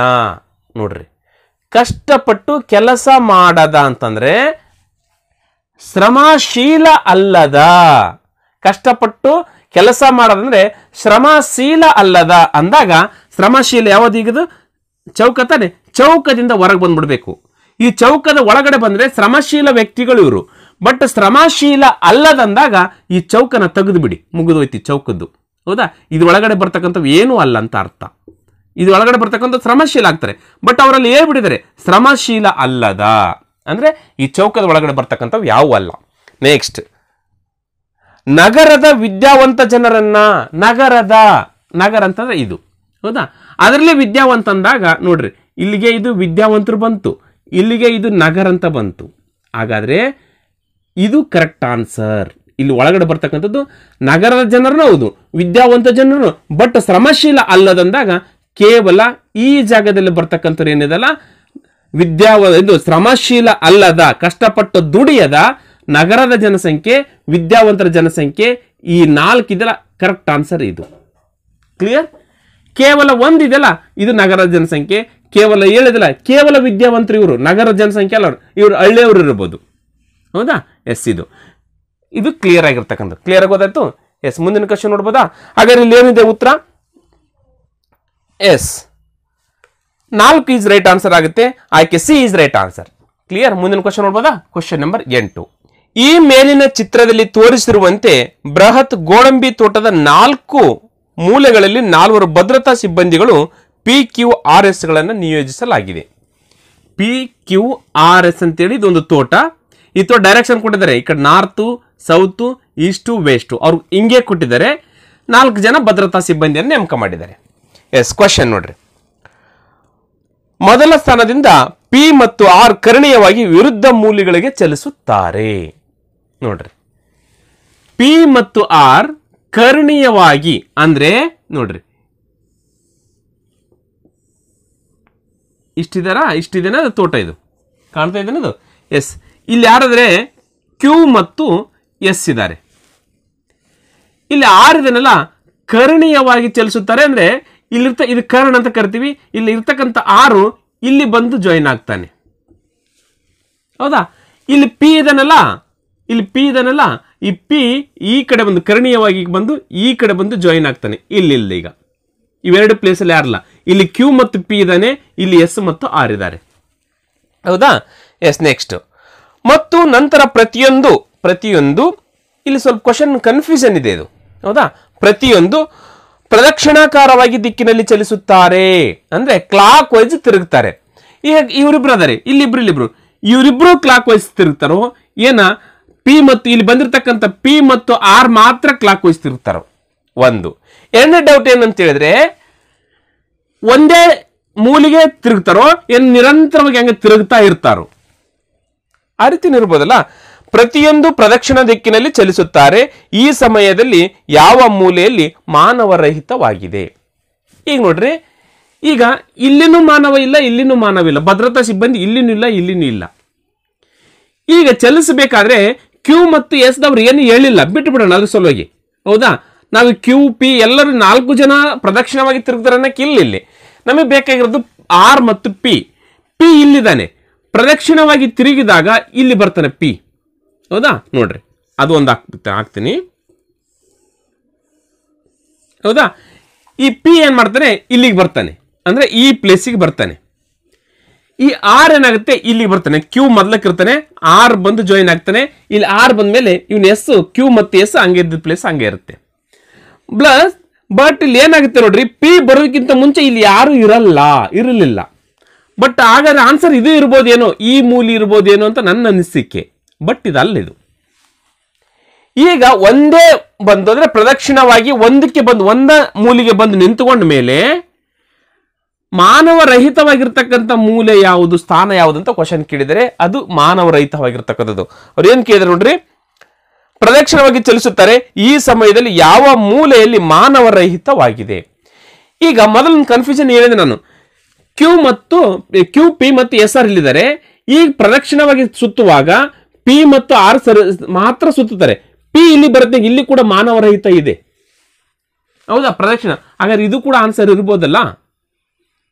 ಎಸ್. ಎರಡನೇದ್ದು ಇಲ್ಲ, ಇವ್ರು ಪಿ ಮತ್ತು ಆರ್ ಮಾತ್ರ ಅಂದಾಗ ಇಲ್ಲಿರ್ತಕ್ಕಂಥ ಪಿ ಇಲ್ಲಿಗೆ ಬರ್ತಾನೆ, ಇಲ್ಲಿರ್ತಕ್ಕಂಥ ಆರ್ ಇಲ್ಲಿಗೆ ಬರ್ತಾನೆ, ಇಲ್ಲಿಗೆ ಬಂದ್ರೀಗ. ಹಾಗಾದ್ರೆ ಇವಾಗ ಮಾನವರಹಿತವಾಗಿರ್ತಕ್ಕಂಥದ್ದು ಇದು ಆಯ್ತು. ಅವ್ರು ಒಂದೇ ಮೂಲಿಗೆ ಬಂದ್ಮೇಲೆ ನಿಂತ್ಕೊಂಡ್ಬಿಟ್ರು ಅಷ್ಟೇ. ಹೌದಾ, ಇನ್ನೂ ಒಂದು ಸುತ್ತು ಬರ್ಬೋದಲ್ಲ, ಅಂದ್ರೆ ನೆಕ್ಸ್ಟ್ ಇನ್ನೂ ಒಂದು ಟರ್ನ್ ಬರ್ಬೋದಲ್ಲ ಅಲ್ಲಿಗೆ. ಹೌದಾ, ಪ್ರದಕ್ಷಿಣವಾಗಿ ಸುತ್ತುತ್ತಾ ಇರ್ಬೋದಲ್ಲ.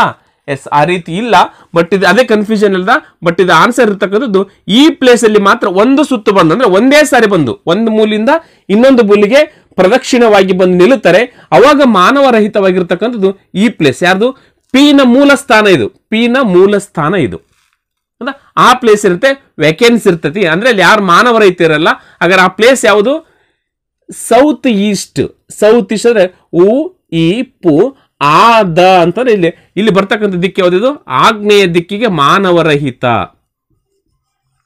ಅಥವಾ ಇದಾದ್ರೂ ಇರ್ಬೋದು, ಈಶಾನ್ಯ ಆದ್ರೂ ಇರ್ಬೋದು. ಬಟ್ ನನ್ನ ಅನಿಸಿಕೆ, ನನ್ನ ಸರಿಯಾಗಿರ್ತಕ್ಕಂಥ ಉತ್ತರ ಆಗ್ನೇಯ ಈಸ್ ರೈಟ್ ಆನ್ಸರ್.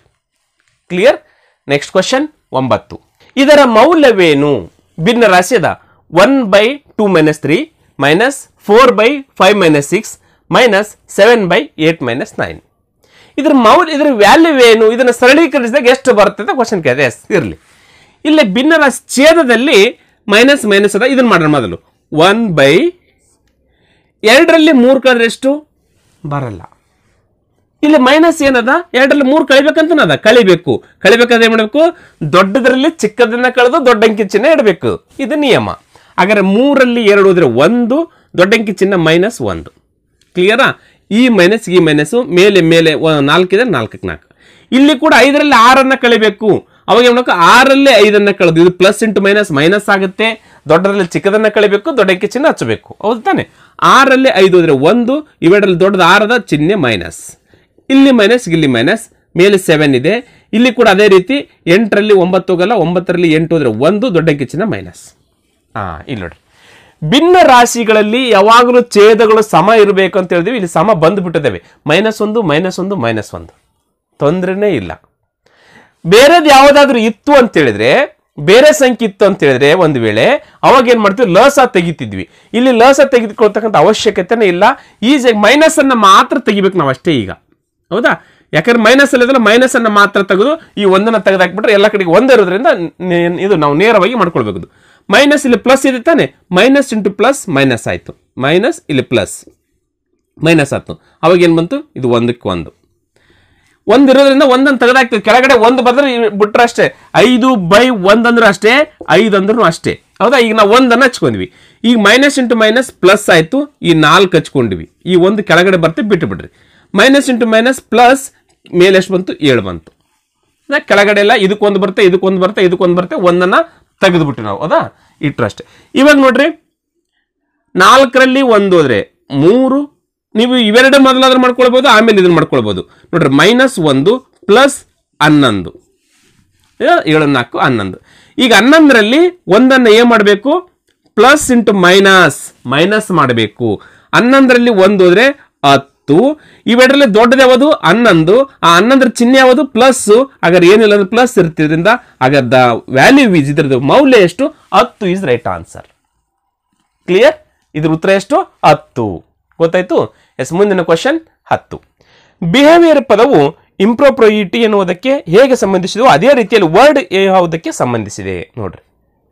ಇದು ನೋಡುವಾಗ ಮೊದಲು ಕೋಡಿಂಗ್ ಡಿಕೋಡಿಂಗಿಗೆ ರಿಲೇಟೆಡ್ ಆಗಿರ್ತಕ್ಕಂಥ ಕ್ವಶನ್ ಅಂತ ಅನಿಸ್ತು, ಬಟ್ ಇದು ಪರ್ಯಾಯ ಪದಗಳ ರೂಪದಲ್ಲಿ ಅದ ಹೌದಾ. ಇದು ಕೂಡ ಮೆಂಟಲ್ ಎಬಿಲಿಟಿಯಲ್ಲಿ ಬರುತ್ತೆ, ತೊಂದರೆ ಇಲ್ಲ. ಇಲ್ಲಿ ಪರ್ಯಾಯ ಪದಗಳದ, ಇದು ನನಗೆ ಗೊತ್ತಿಲ್ಲ, ಆದರೂ ಕೂಡ ನೆಟ್ಟಲ್ಲಿ ಸರ್ಚ್ ಮಾಡಿ ನೋಡಿದಾಗ ಬಿಹೇವಿಯರ್ ಮತ್ತು ಇಂಪ್ರೋಪ್ರಿಯಿಟಿಗೆ ಯಾವ ರೀತಿ ಸಂಬಂಧ ಇದೆಯೋ ಅದೇ ರೀತಿ ವರ್ಡ್ಗೆ ಸಂಬಂಧ ಆಗಿರ್ತಕ್ಕಂಥದ್ದು 4 ಆಯ್ಕೆಗಳಲ್ಲಿ ಮಾಲಾಪ್ರೋಪಿಸಮ್ ಅಂತ ಇದೆ ನೋಡು, ಅದು ಕರೆಕ್ಟ್ ಆಗಿರ್ತಕ್ಕಂಥ ಉತ್ತರ ಆಗುತ್ತೆ. ಕ್ಲಿಯರ್? ಎಸ್. Next question 11. ಒಂದು ಕೋಷ್ಟಕವನ್ನು ಕೊಟ್ಟಿದ್ದಾರೆ, ಗ್ರಾಫ್. ಎಚ್ಚರಿಕೆಯಿಂದ ಅಧ್ಯಯನ ಮಾಡಿ ಈ ಕೆಳಗಿನ ಪ್ರಶ್ನೆಗಳಿಗೆ ಉತ್ತರಿಸಿ. ನಿಮ್ಗೆ ಈಗಾಗಲೇ ಗ್ರಾಫ್ ಬೋರ್ಡ್ ಮೇಲೆ ಕಾಣ್ತಾ ಇದೆ ಸ್ನೇಹಿತರೆ. ಅಲ್ಲಿ 2 ರೀತಿ ಗ್ರಾಫ್ಗಳಿದಾವೆ. ಒಂದು ಡಾಟ್ ಇರ್ತಕ್ಕಂಥದ್ದು ಎಕ್ಸ್ ಕಂಪನಿ, ಒಂದು ರಬ್ ಆಗಿರ್ತಕ್ಕಂಥ ಒಂದು ಲೈನ್ ಇದೆಯಲ್ಲ ಅದು ಯಾವುದು ವೈ ಕಂಪನಿ ಅಂತೇಳಿ. ಎಸ್, ಕ್ವಶನ್ ಏನು ಕೊಟ್ಟಿದ್ದಾರೆ ನೋಡ್ರಿ.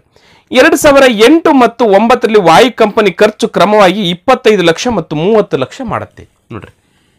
ಎಕ್ಸ್ ಕಂಪನಿ, ವಾಯು ಕಂಪನಿ ಇವೆರಡು ಹೌದಾ, ವಾಯು ಕಂಪನಿಗಳು 2008ರಲ್ಲಿ 25 ಲಕ್ಷ ಖರ್ಚು ಮಾಡುತ್ತೆ.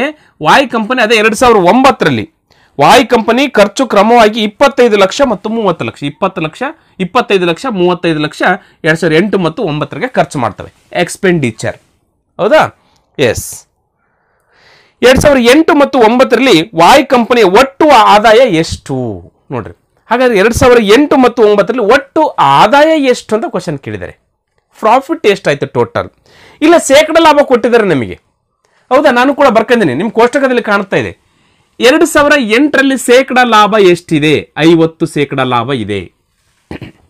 ಗ್ರಾಫಲ್ಲಿ ಕಾಣ್ತಾ ಇದೆನಾ ನೋಡ್ಕೊಳ್ರಿ. 50 ಸೆಂಟರ್ ಇದೆ ನೋಡ್ರಿ, ಈಗ ತರ ಹೋಗಿದೆಲ್ಲ, ಇಲ್ಲಿರ್ತಕ್ಕಂಥದ್ದು ಶೇಕಡ 50 ಹೌದಾ. ಆಮೇಲೆ 2009ರಲ್ಲಿ ಶೇಕಡ 60ರಷ್ಟು ಲಾಭ ಆಗ್ಯದ. ಇವೆರಡು ಗೊತ್ತಿದ್ದು ಬಿಟ್ರೆ ಸಾಕು.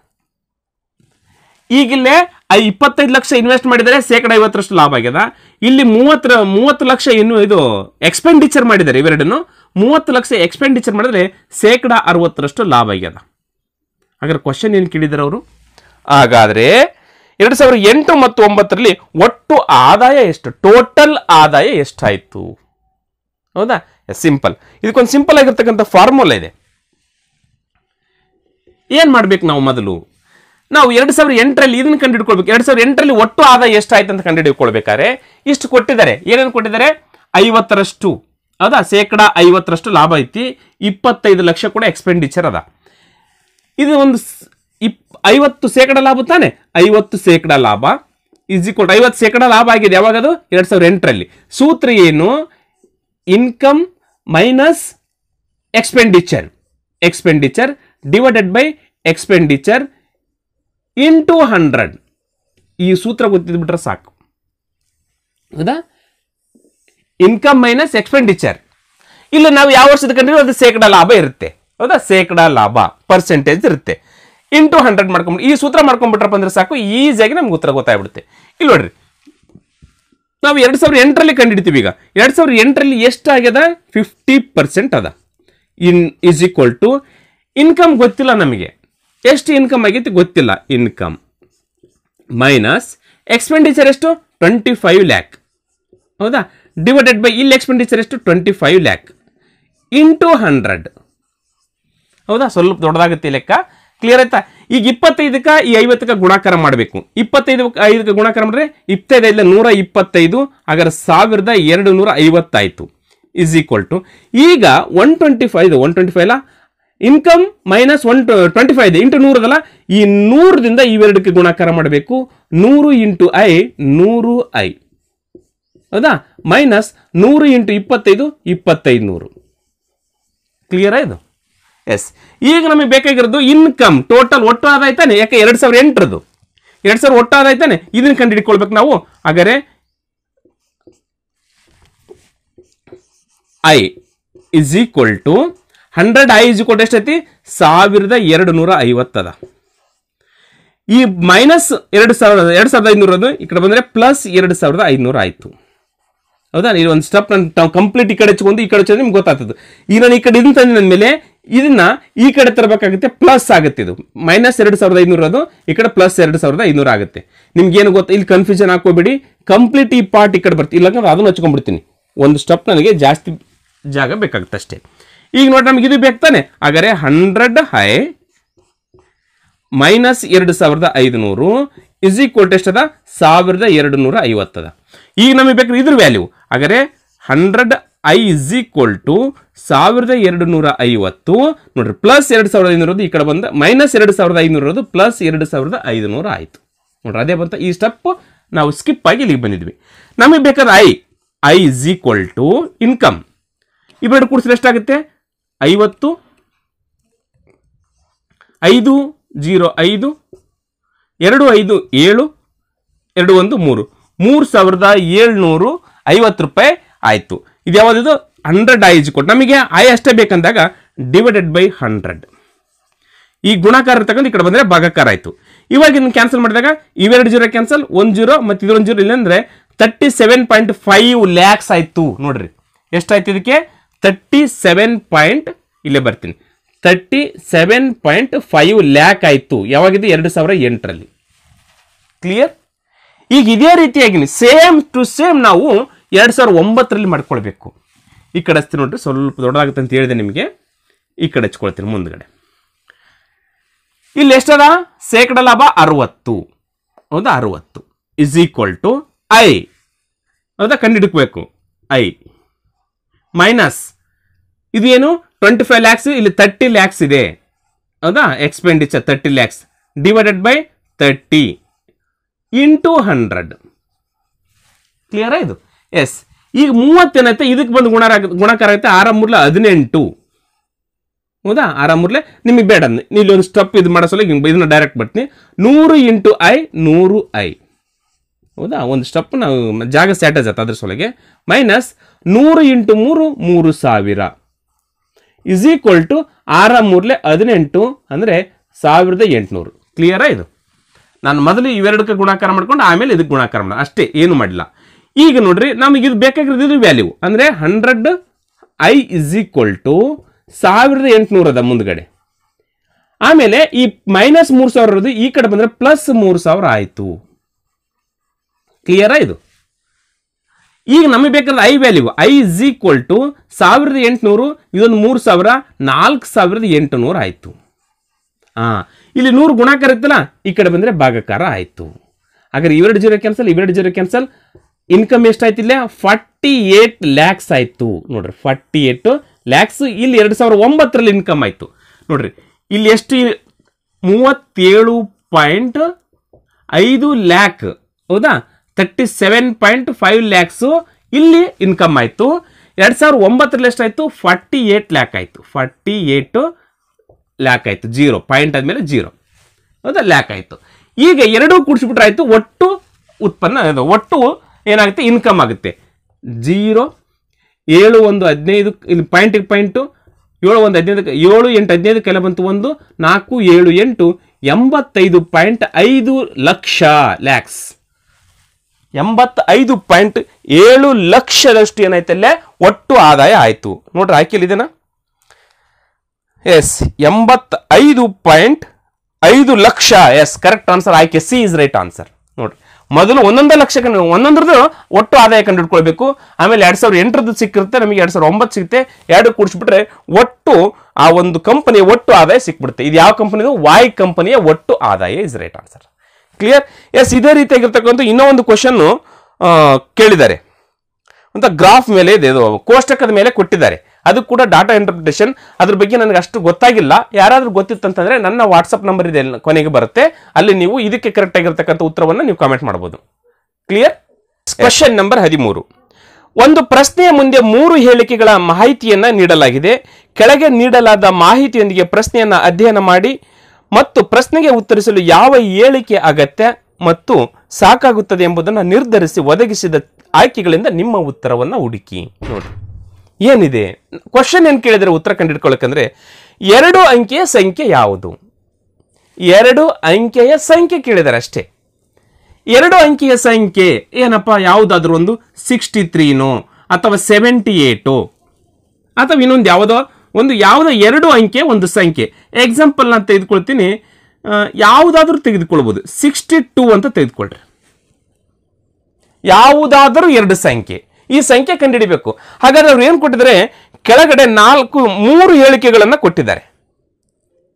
ಹಾಗಾದ್ರೆ ಆ ಸಂಖ್ಯೆ ಕಂಡುಹಿಡಿಬೇಕಾದ್ರೆ ಈ ಕೊಟ್ಟಿರ್ತಕ್ಕಂಥ ಹೇಳಿಕೆಗಳಲ್ಲಿ ಎಷ್ಟು ಸಾಕಾಗುತ್ತವೆ?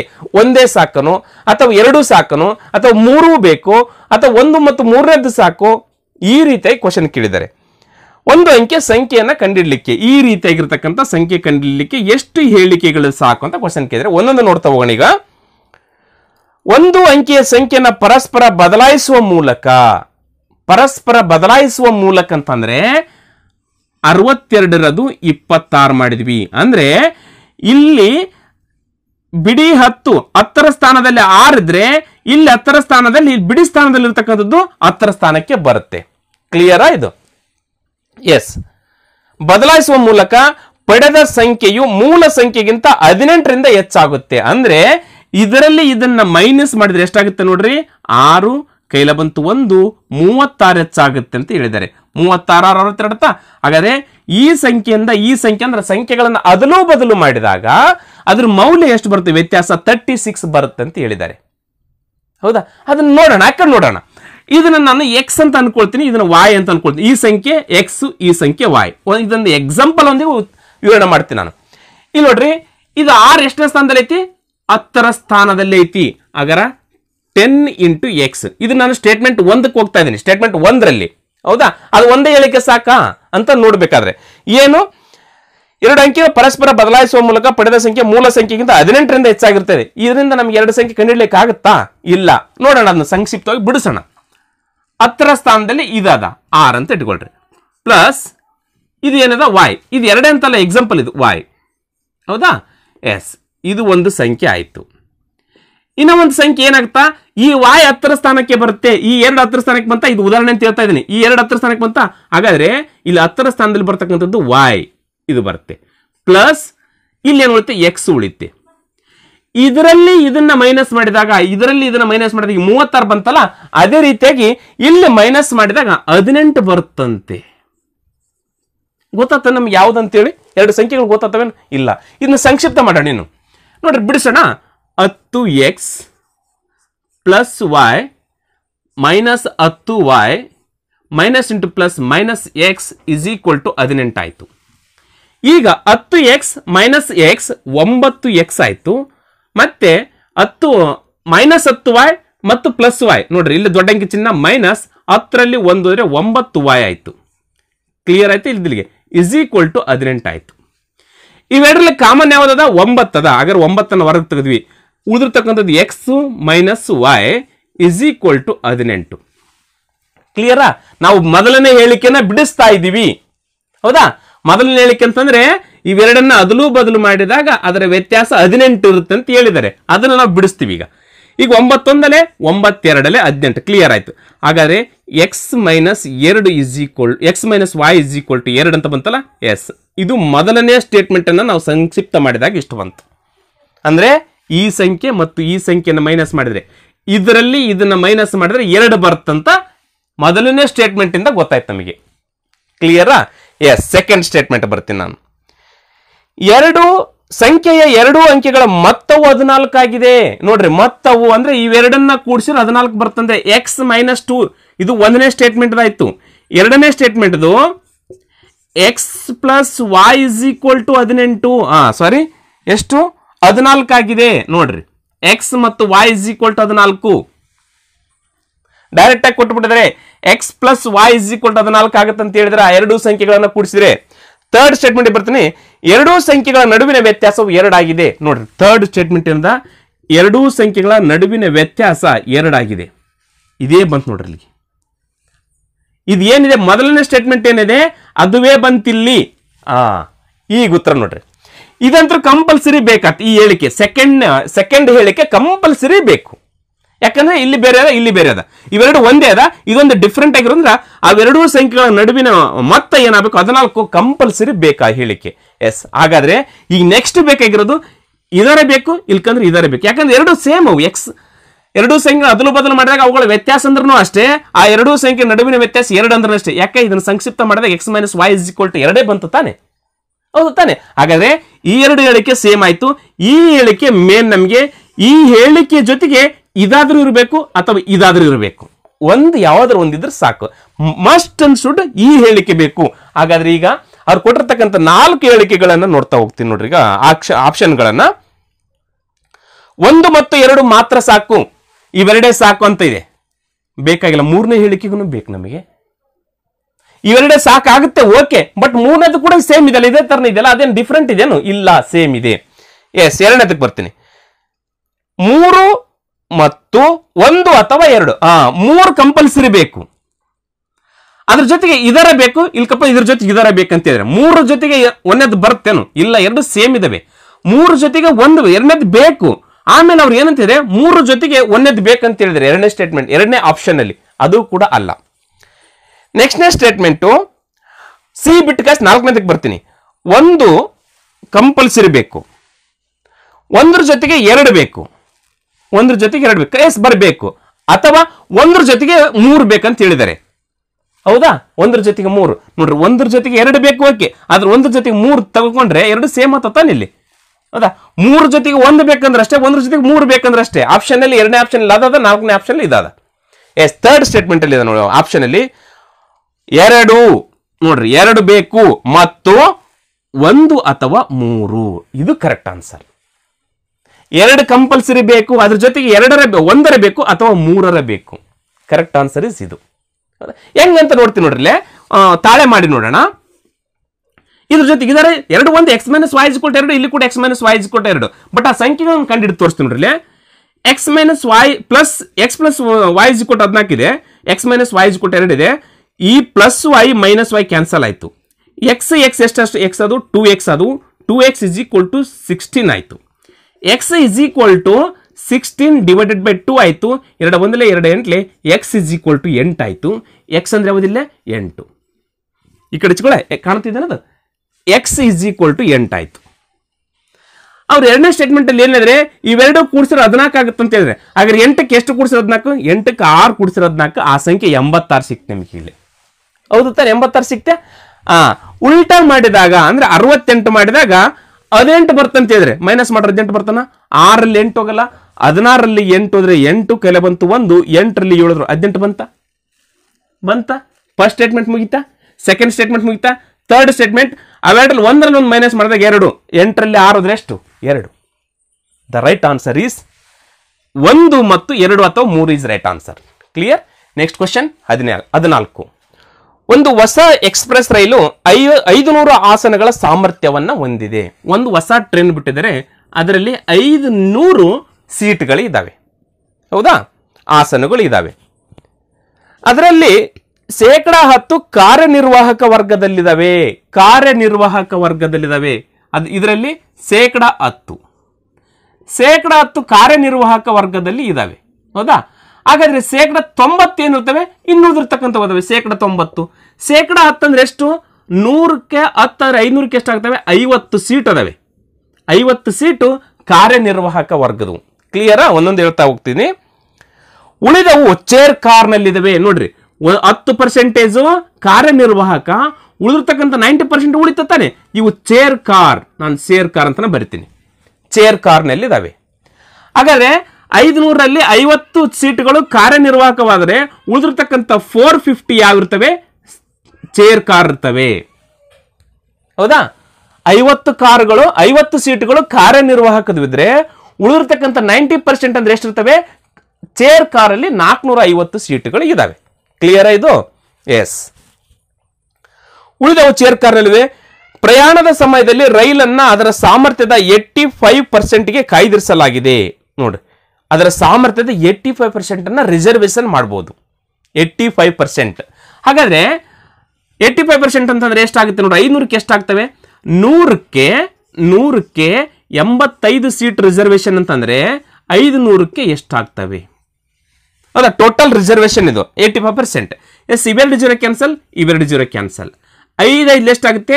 25ಕ್ಕೆ 5 ಕೈಲ ಬಂತು 2, 5 8 40 1 425 ಸೀಟನ್ನು ರಿಸರ್ವೇಶನ್ ಮಾಡಿಸಬೇಕು. ಕಂಪಲ್ಸರಿ 425 ಸೀಟು ರಿಸರ್ವೇಶನ್ ಆಗ್ತವೆ.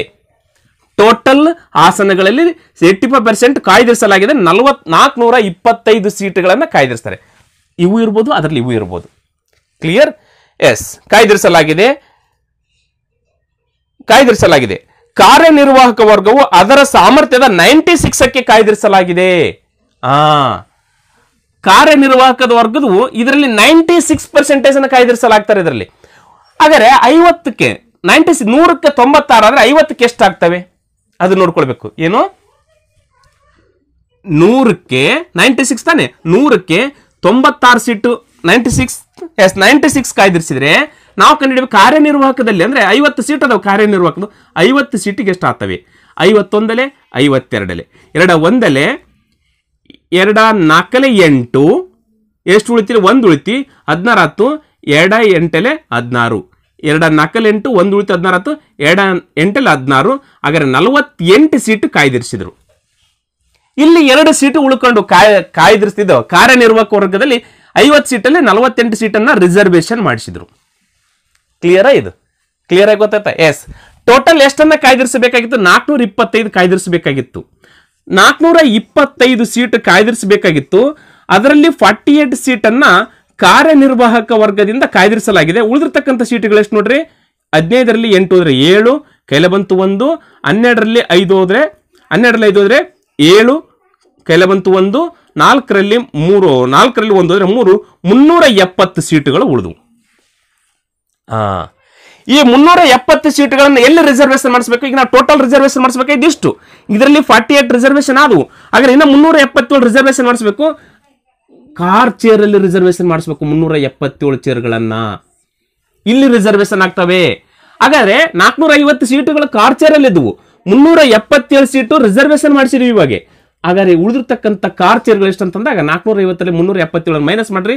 10ರಲ್ಲಿ 7 ಹೋದ್ರೆ 3 ಕೈಲ ಬಂತು 1, 5ರಲ್ಲಿ 8 ಹೋಗಲ್ಲ, 15ರಲ್ಲಿ 8 ಹೋದ್ರೆ 7 ಕೈಲ ಬಂತು 1, 4ರಲ್ಲಿ 4 ಹೋದ್ರೆ 0. ಹಾಗಾದ್ರೆ ಉಳಿದಿರ್ತಕ್ಕಂಥ ಕಾರ್ ಚೇರ್ಗಳು ಎಷ್ಟಿಗಿಲ್ಲ? 73 ಚೇರ್ಗಳು ಉಳಿದು. ಕ್ವಶನ್ ಏನ್ ಕೇಳಿದಾರೆ ನೋಡ್ರಿ. ಈಗ ಕಾಯ್ದಿರಿಸಿದ್ರೆ ಆ ಪ್ರಯಾಣದಲ್ಲಿ ಎಷ್ಟು ಕಾರ್ ಚೇರ್ ಸೀಟ್ಗಳು ಖಾಲಿಯಾಗಿದ್ದವು ನೋಡ್ರಿ.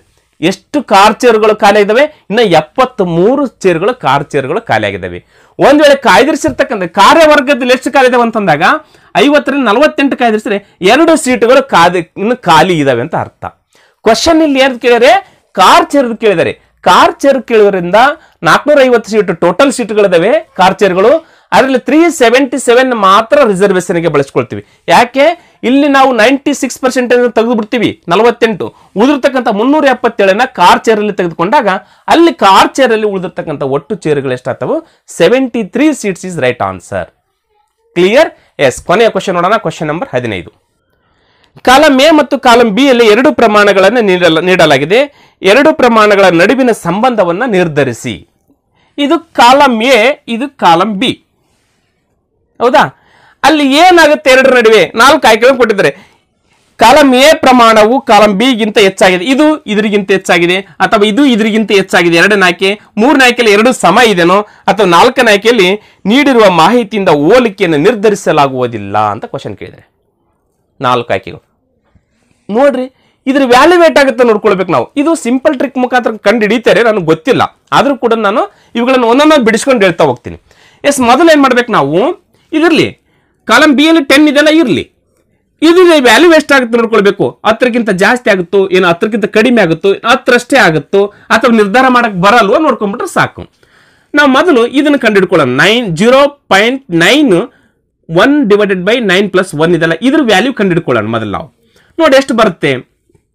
ಇದು 0.9ಗೆ 9 ಪ್ಲಸ್ ಇಲ್ಲಿ ಎಷ್ಟದ 1 ಅದ, ಡಿವೈಡೆಡ್ ಬೈ ನಾ ಡೈರೆಕ್ಟ್ ಹಚ್ಕೊಳ್ತೀನಿ. 1 ಡಿವೈಡೆಡ್ ಬೈ 9 ಪ್ಲಸ್ 1 ಡೈರೆಕ್ಟ್ ಕೊಟ್ಟಿದ್ರೆ 9 ಪ್ಲಸ್ 1 ಅಂದ್ರೆ ಎಷ್ಟು? 10. ಹೌದಾ? ಇಲ್ಲಿ ಏನು ಬೇರೆ ಇಲ್ಲ. ಹಾಗಾದ್ರೆ 0.9 ಕೆಳಗಡೆ ಏನಿಲ್ಲ ಅಂದ್ರೆ ಎಷ್ಟಿರುತ್ತೆ? 1 ಇರುತ್ತೆ. ಕ್ಲಿಯರಾ ಇದು? ಎಸ್. ಇವಾಗ 1 ಮತ್ತು 10 ಲಸ ಎಷ್ಟಾಗುತ್ತೆ? 10 ಆಯ್ತು. ಒಂದ ಹತ್ತಲೆ 10, 10 ಒಂದಲೆ 10. ಈಗ 0.9ಗೆ 10ರಿಂದ ಗುಣಾಕಾರ 10 9 ಎಷ್ಟಾಗುತ್ತೆ 90 ಆಗುತ್ತೆ. ಇಲ್ಲಿ ಒಂದು ಬಿಟ್ಟು ಪಾಯಿಂಟ್ ಕೊಟ್ರೆ ಎಷ್ಟಾಗುತ್ತೆ, ಇಲ್ಲಿ 0 ಹೊರಗಡೆ ಹೋಯ್ತು, 9.0 ಆಗುತ್ತೆ. 9.0 ಅಂದ್ರಷ್ಟೇ, 9 ಅಂದ್ರೂ ಅಷ್ಟೇ. ಕ್ಲಿಯರಾ ಇದು? ಎಸ್. ಪ್ಲಸ್ ಒಂದ ಒಂದಲೆ 1. ಕ್ಲಿಯರಾ? ಎಸ್. ಈಗ 9 1 ಎಷ್ಟಾಗುತ್ತೆ 10 ಆಯ್ತು. 9 1 10 ಡಿವೈಡೆಡ್ ಬೈ 10 ಆಯ್ತು. ಹಾಗಾದ್ರೆ 10 ಒಂದಲೆ 10 ಒಂದ್ರೆ ಇದ್ರ ವ್ಯಾಲ್ಯೂ ಎಷ್ಟಾಯ್ತು 1 ಆಯ್ತು. ಹಾಗಾದ್ರೆ ಇದ್ರ ಟೋಟಲ್ ಇದ್ರ ವ್ಯಾಲ್ಯೂ ಎಷ್ಟಾಯ್ತು 1 ಆಯ್ತು. ಟೋಟಲ್ ಇದ್ರ ವ್ಯಾಲ್ಯೂ ಎಷ್ಟಾಯ್ತು 1 ಆಯ್ತು. ಇದನ್ನ ಕಡೆಗಡೆ ತೆಗಿತೀನಿ ನಾನೀಗ. ಹೌದಾ? ನೋಡ್ರಿ, ಈಗ ಈ ಜಾಗದಲ್ಲಿ ಅಂದ್ರೆ ಇದು ಅಷ್ಟು ಬರ್ತಕ್ಕಂಥ ಜಾಗದಲ್ಲಿ ನಾವು 1 ಹಚ್ಕೊಳ್ತೀನಿ. ಒಂದು ವ್ಯಾಲ್ಯೂ ಬಂದದ 9. ಹೌದಾ? ಪ್ಲಸ್ 1 ಡಿವೈಡೆಡ್ ಬೈ ನೋಡಿ, ಇದು ಅಷ್ಟು ಜಾಗದಲ್ಲಿ 1 divided by 9 plus 1, 1 divided by 9 plus 10 ಬಂತ. ಇದು ಅಷ್ಟು ಜಾಗದಲ್ಲಿ ನಾನು 1 ಹಚ್ಕೊಳ್ತೀನಿ ಡಿವೈಡೆಡ್ ಬೈ 1. ಇದ್ರ ವ್ಯಾಲ್ಯೂ 1 ಬಂದಿತ್ತಾನೆ, ಎಸ್ ಹಚ್ಕೊಳ್ತೀನಿ. ಹಾಗಾದ್ರೆ 9 9 ಅದ, ಪ್ಲಸ್ ಡಿವೈಡೆಡ್ ಬೈ 1 ಒಂದದ, ಡಿವೈಡೆಡ್ ಬೈ ಏನಿಲ್ಲ ಅಂತಂದ್ರೆ ಇಲ್ಲಿ 1. ಈ ಕೆಳಗಡೆ ಸೇಮ್ ಇದ್ದಾಗ ನಾನು ಹೇಳಿದೆ, ನಾನು ಅಂಶದಲ್ಲಿ ಛೇದದಲ್ಲಿ ಸೇಮ್ ಇದ್ದಾಗ ಏನ್ ಮಾಡ್ಕೊಳ್ಬೇಕು, ತೆಗೆದುಬಿಡಿ. ಎರಡು ಲಸ ತೆಗೆದುಕೊಳ್ಳೋ ಅವಶ್ಯಕತೆ ಇಲ್ಲ, ಅಂಶಗಳನ್ನ ಕೂಡಿಸ್ಬಿಡ್ರಿ. 9 1 ಎಷ್ಟಾಯ್ತು 10 ಆಯ್ತು. ಈಗ ಕಾಲಮ್ ಎ ದಲ್ಲಿ ಕೂಡ 10 ಆಯ್ತು, ಕಾಲಮ್ ಬಿ ದಲ್ಲಿ ಕೂಡ 10 ಬಂತು. ಹೌದಾ? ಇದ್ರ ವ್ಯಾಲ್ಯೂ ಎಷ್ಟು ಬಂತು 10 ಬಂತು. ಇಸ್ ಈಕ್ವಲ್ ಟು ಮುಂದೆ ಬಿ ಕಾಲಮ್ ಮೇಲೆ ಎಷ್ಟದ 10 ಅದ. ಕ್ಲಿಯರ್ ಆಯ್ತಲ್ಲ? ಈಗ ಹಾಗಾದ್ರೆ ನೋಡ್ರಿ, ಒಂದನೇ ಆಯ್ಕೆ ಏನದ, ಕಾಲಮ್ ಎ ನಲ್ಲಿನ ಪ್ರಮಾಣವು ಬಿ ನಲ್ಲಿನ ಪ್ರಮಾಣಕ್ಕಿಂತ ಹೆಚ್ಚಾಗ್ಯದ. ಇದು ಇದ್ರಿಗಿಂತ ಹೆಚ್ಚದ ಅಂತ ಹೇಳಿದ್ರೆ ಇಲ್ಲ, ಹಾಗಾದ್ರೆ ಒಂದನೇ ಆಯ್ಕೆ ಅಲ್ಲ. ಕಾಲಮ್ ಬಿ ಯಲ್ಲಿನ ಪ್ರಮಾಣವು ಎ ಯಲ್ಲಿನ ಪ್ರಮಾಣಕ್ಕಿಂತ ಹೆಚ್ಚಾಗ್ಯದ. ಇದು ಇದ್ರಿಗಿಂತ ಹೆಚ್ಚದ, ಅದು ಕೂಡ ಇಲ್ಲ. ಎರಡೂ ಪ್ರಮಾಣಗಳು ಸಮಾನವಾಗಿದ್ದಾವೆ. ಎರಡೂ ಪ್ರಮಾಣಗಳಿದ್ದಾವೆ, ಸಮಾನಾಗಿದ್ದಾವೆ. ನೀಡಿರುವ ಮಾಹಿತಿಯಿಂದ ಅದಿಲ್ಲ, ನಾವು ನೀಡಿದ್ವಿ. ಕ್ಲಿಯರಾ? ಎಸ್. ಇನ್ನೂ ಏನಾದ್ರೂ ಇದರಲ್ಲಿ ಚೇಂಜಸ್ ಏನಾದ್ರು ಇತ್ತಂತಂದ್ರೆ ಕೆಳಗಡೆ ನಂದು ವಾಟ್ಸ್ಆಪ್ ನಂಬರ್ ಬರ್ತಾ ಇದೆ. ಯಾಕಾಗಲೇ ಈಗ ಒಂದು ಕ್ವಶನ್ 15ನೇ ಕ್ವಶನ್ ಪ್ರಾರಂಭ ಮಾಡಿದಾಗಿನಿಂದನೇ ನನ್ನ ವಾಟ್ಸ್ಆಪ್ ನಂಬರ್ ಡಿಸ್ಪ್ಲೇ ಆಗ್ತಾ ಇದೆ ಸ್ನೇಹಿತರೆ. ಇದರಲ್ಲಿ ಏನಾದರೂ ಕೆಲವೊಂದಿಷ್ಟು ಲೋಪದೋಷಗಳು ಅಥವಾ ಇನ್ನೂ ಏನಾದರೂ ಈಸಿಯಾಗಿ ಅಥವಾ ಉತ್ತರಗಳೇನಾದ್ರೂ ಈ ರೀತಿ ಮಾಡ್ಕೊಳ್ಬಹುದು ಅಂತಕ್ಕಂಥದ್ದು ಏನಾದ್ರೆ ಕರೆಕ್ಷನ್ ಏನಾದ್ರೂ ಇದೆ ನನ್ನ ಕಡೆಯಿಂದ ಕರೆಕ್ಷನ್ ಆಗುವ ಏನಂತಂದ್ರೆ ನೀವು ನನ್ನನ್ನ ಕರೆಕ್ಷನ್ ಮಾಡಬಹುದು. ಕ್ಲಿಯರ್? ಇದ್ರಾಗ ಏನಲ್ಲ, ನನಗೆ ಇನ್ನೂ ತಿಳ್ಕೊಳ್ಬೇಕಾಗಿರ್ತಕ್ಕಂಥದ್ದು ಬಹಳಷ್ಟಿದೆ ಸ್ನೇಹಿತರೆ, ಅದಕ್ಕೋಸ್ಕರ ಇಡ್ತಾ ಇದ್ದೀನಿ. ಕ್ಲಿಯರ್? ಎಸ್. ಇಲ್ಲಿವರೆಗೂ ಈ ಒಂದು 15 ಕ್ವಶನ್ಗಳನ್ನ ವೀಕ್ಷಿಸತಕ್ಕಂಥ ಎಲ್ಲ ನನ್ನ ಸ್ಪರ್ಧಾರ್ಥಿಗಳಿಗೆ ಮತ್ತೊಮ್ಮೆ ಮಕರ ಸಂಕ್ರಾಂತಿಯ ಹಾರ್ದಿಕ ಶುಭಾಶಯಗಳನ್ನು ಹೇಳುತ್ತಾ ಇವತ್ತಿನ ಈ ತರಗತಿಯನ್ನು ಮುಗಿಸ್ತಾ ಇದ್ದೀನಿ. ಅದ್ರ ಜೊತೆಗೆ ನಿಮಗೊಂದು ಕ್ಯೂ ಮಾತು ಸ್ನೇಹಿತರೆ, ದಯವಿಟ್ಟು ಈ ವಿಡಿಯೋನ ನಿಮ್ಮ ಸ್ನೇಹಿತರೊಂದಿಗೆ ಹಂಚಿಕೊಳ್ಳ್ರಿ ಅಂತ ಹೇಳ್ತಾ ಇವತ್ತಿನ ಈ ತರಗತಿಗೆ ನಾನು ವಿರಾಮವನ್ನು ಹೇಳ್ತಾ ಇದ್ದೀನಿ ಸ್ನೇಹಿತರೆ. ನಮಸ್ಕಾರ.